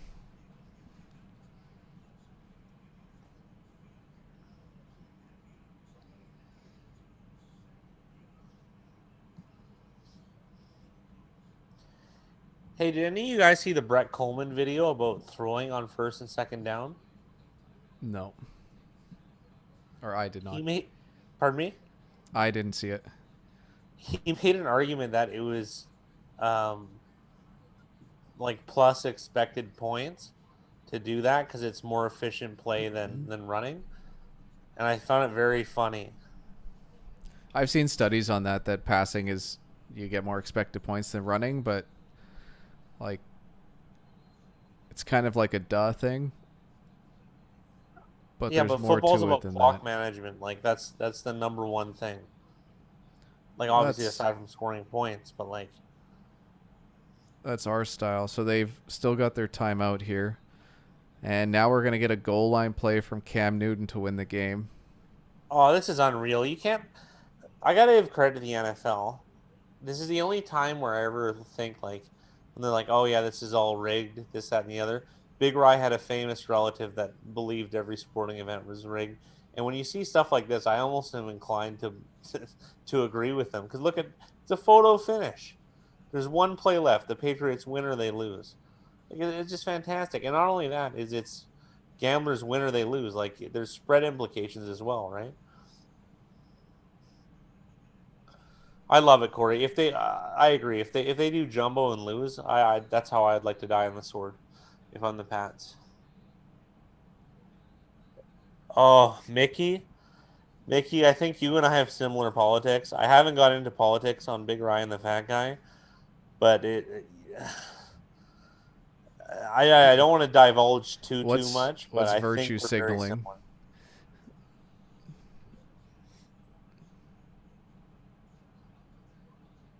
What's virtue No, signaling? Corey, I got to be honest. You're on fire this year. You brought the heat. Like you have everything that you say, you're backing up with evidence. So like it's hard for us to argue with you. Well, they already did one, I'll say, like play action like play. Oh, this is so interesting. Cam's either running this or throwing it. Oh, and not even close. That play was blown up by number 42, I want to say.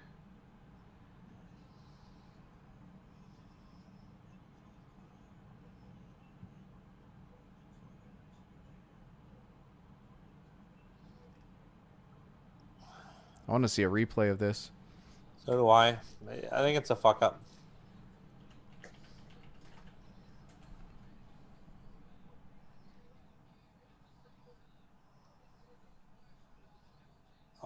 You know what's weird about that play call though? There was zero passing options. You have to have at least one though. They did it earlier in the game, so I wouldn't be surprised if they tried it again, but Yeah, Corey agrees with me. You have to have at least one. Like I'd rather throw up a jump shot if a play gets blown up.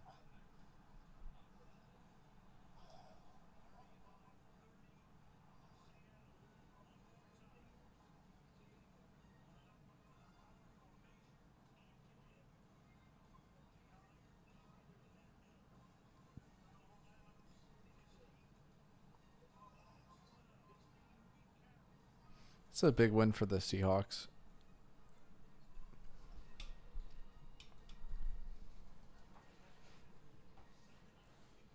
This Pats team is really well coached. Really well coached.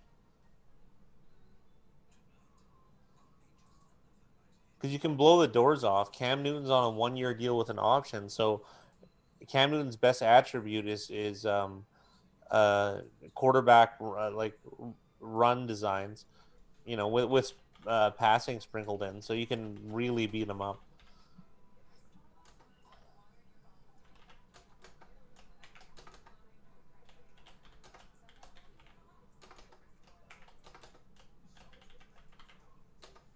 You know what? I have to actually give a little shout out to Cam Newton too. I've hated him my entire football watching career, and he has really adapted and he's been humbled because no one wanted him and he's taking a job at he's getting underpaid. Let's be realistic here, and he's doing a great job.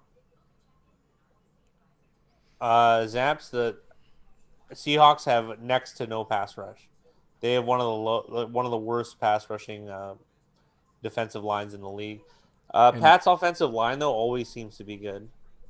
yeah, I don't know so much if Irvin came back to play, but Irvin is one of their better pass rushers, so to lose him, it's even worse for the Seahawks. And I know, and that's a bad thing too.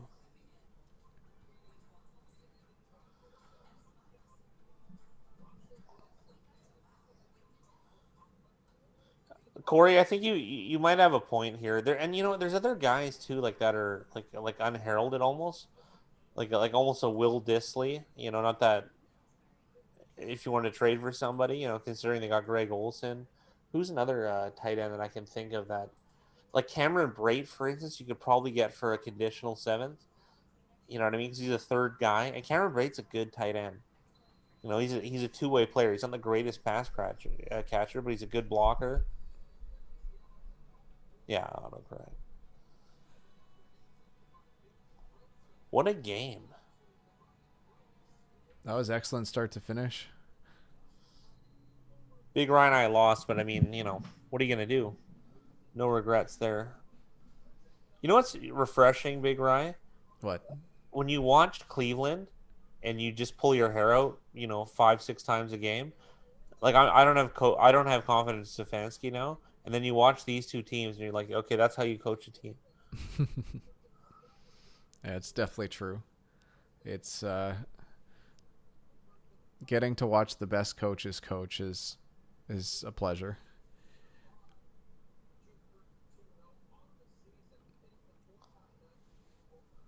Levine Toilolo, former Atlanta Falcon.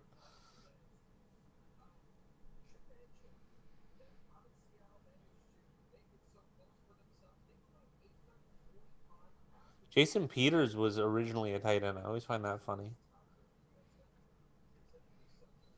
Yeah, he'd be one of the best blocking tight ends if he stayed there.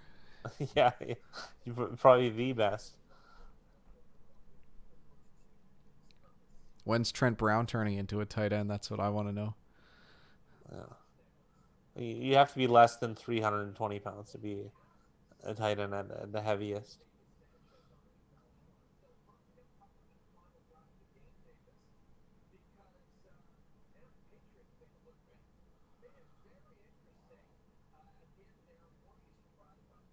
Yeah, he was a UDFA for the Bills.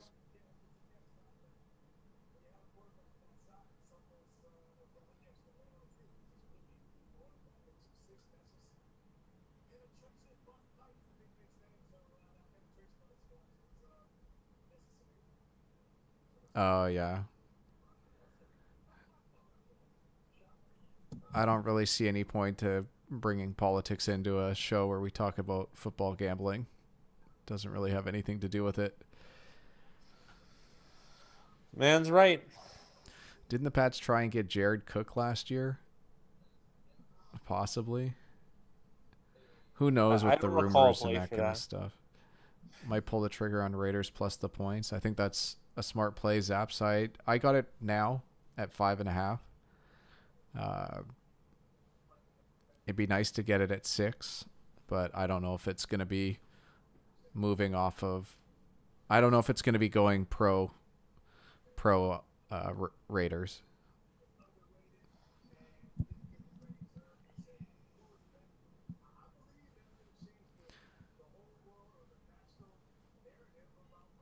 With as deep as this wide receiver draft was, too, the Pats seem content.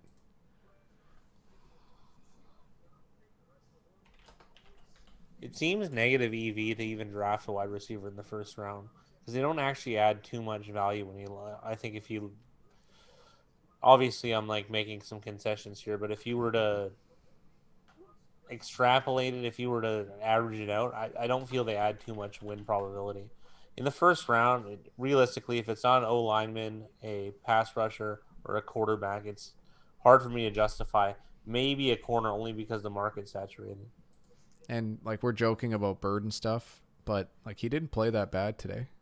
He actually played pretty well. Edelman made some really key catches, and N'Keal Harry made one specific really good catch that they got flagged on anyways, and they would have picked up the yardage, but like he still made that catch. Like, and even like Izzo made some catches today. I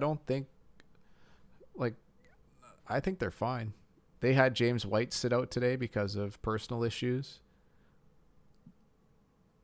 And to think like this team's lost 7 players to voluntary opt-out. Brandon Bolden, Marcus Cannon, Dan Vitale, Patrick Chung, Najee Toran, Marquise Lee, who would have been another one of those receivers probably playing instead of Bird, Dante Hightower and Matt Lacoste. So there's some key players there. Like six of those guys would play snaps for sure.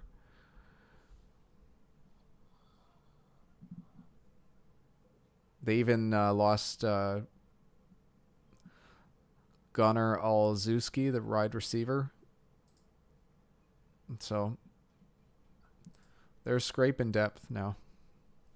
But they've kind of always been like that because I don't know, the Pats almost value loyalty is not the word, but I guess consistency, for lack of a better word, maybe, and grit.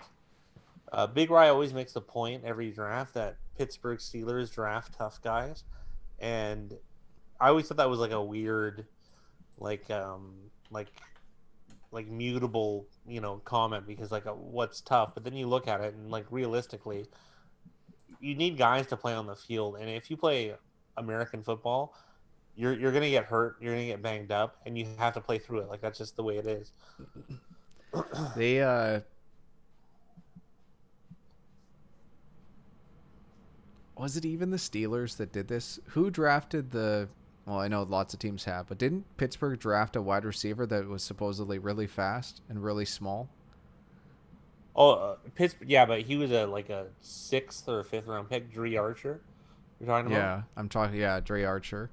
It's just funny to think like how spot on they've been in the draft, and that's the only guy I can think of that was like a bad, like uncharacteristically drafted player for the Steelers, and it just so happens that it didn't work out.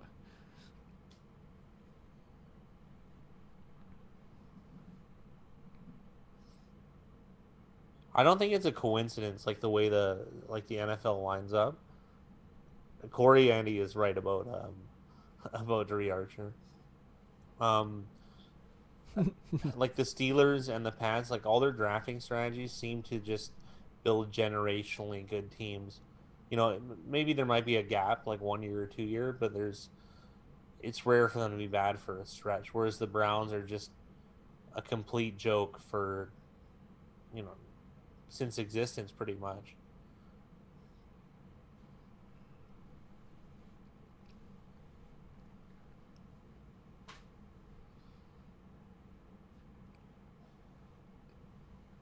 Yeah, I don't think the Pats are very interested in getting a lot of the like highly touted wide receivers out of college.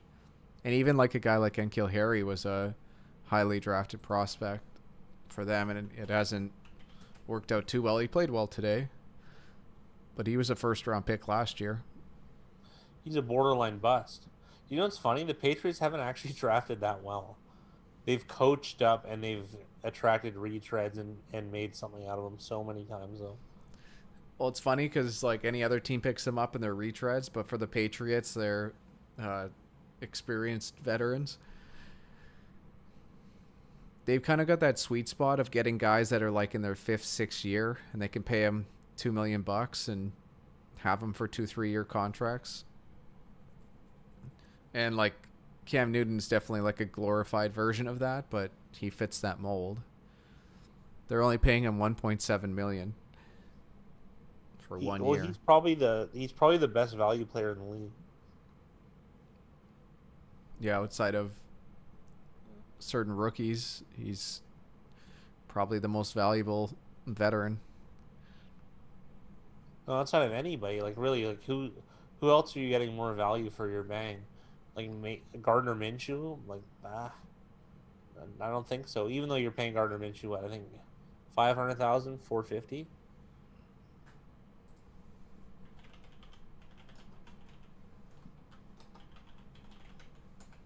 I wonder about the shelf life of some of these players too. Like for instance, Derrick Henry, running so much in college.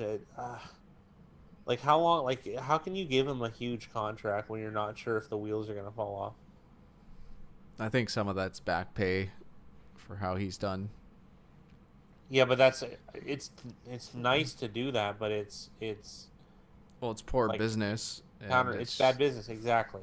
But exactly. Then again, we talked about this earlier this year or earlier this season that some of these contracts are paying guys because they're superstar players or guys that are going to sell merchandise. Like, I'm excited to watch the Titans play because of Derrick Henry, because I like Derrick Henry as a player, and I don't think I'd be that excited if it was Darrington Evans or whoever this new rookie is. So I think they I don't think it's always about winning with some of these contracts. Some of it is quite literally like business decisions to make money instead of win football games. Whereas the Patriots are the opposite. The Patriots do everything they can to do both, to make savvy business decisions while trying to win every game. Also, too, the Patriots have leverage. Like if you're in negotiations, they can just say, "We're the Patriots, we win." Yeah. So it's already like a discount bonus. And Corey's talking about Jonathan Taylor as far as usage. Um, I was impressed with Jonathan Taylor. I today when I watched him, I wasn't surprised. Was anyone actually surprised that the Colts more or less steamrolled the Vikings? Well, I'll say this, fat guy. In the survivor pool, I took the Colts this week, and 0.1% of people took the Colts. So I Did think you it really? was, yeah, I think it was a little bit of a surprise for some people. The Sharps were all over them. They were minus 2.5 point favorites. They got bet up to minus 3.5 at close. They had like 30% of bets, but 50% of the money. So Sharps loved the Colts, and the Colts, they took care of business today. It was impressive, their win. That's the best way of putting it. They absolutely took care of business. Like they just played so much better. And then speaking to a colleague of ours, the I guess the matriarch of the league that we're in, he ventured to say Minnesota might actually be a bad team. I don't think they're a bad team. I think they've had two bad games against two above average teams. And I don't think that they're uh, like, I'd say they're just slightly above average, but who knows? Like, if they keep losing, then they're just going to keep falling. I know we talked about a top 10 earlier, and I think it was Dylan had them in his top 10 still. So people still like the Vikings. I, I just think they ran into two good teams first 2 weeks. Similar I gotta to address Houston. I gotta address the Mickey Hill comment. Yeah. Mickey, you would love it. Survivor is the one of the funnest for me, just because I've historically done well in Survivor. Big Ryan, I always take huge risks. Anyways, a Survivor pool is you have to pick a winner every week, but you can't pick the same team twice. So the standard is like, for instance, week one, it was Everyone most took people like, Buffalo. yeah, or Kansas City at home to Houston, Yeah. but you could never pick Kansas City again. So you would kind of like use up that pick.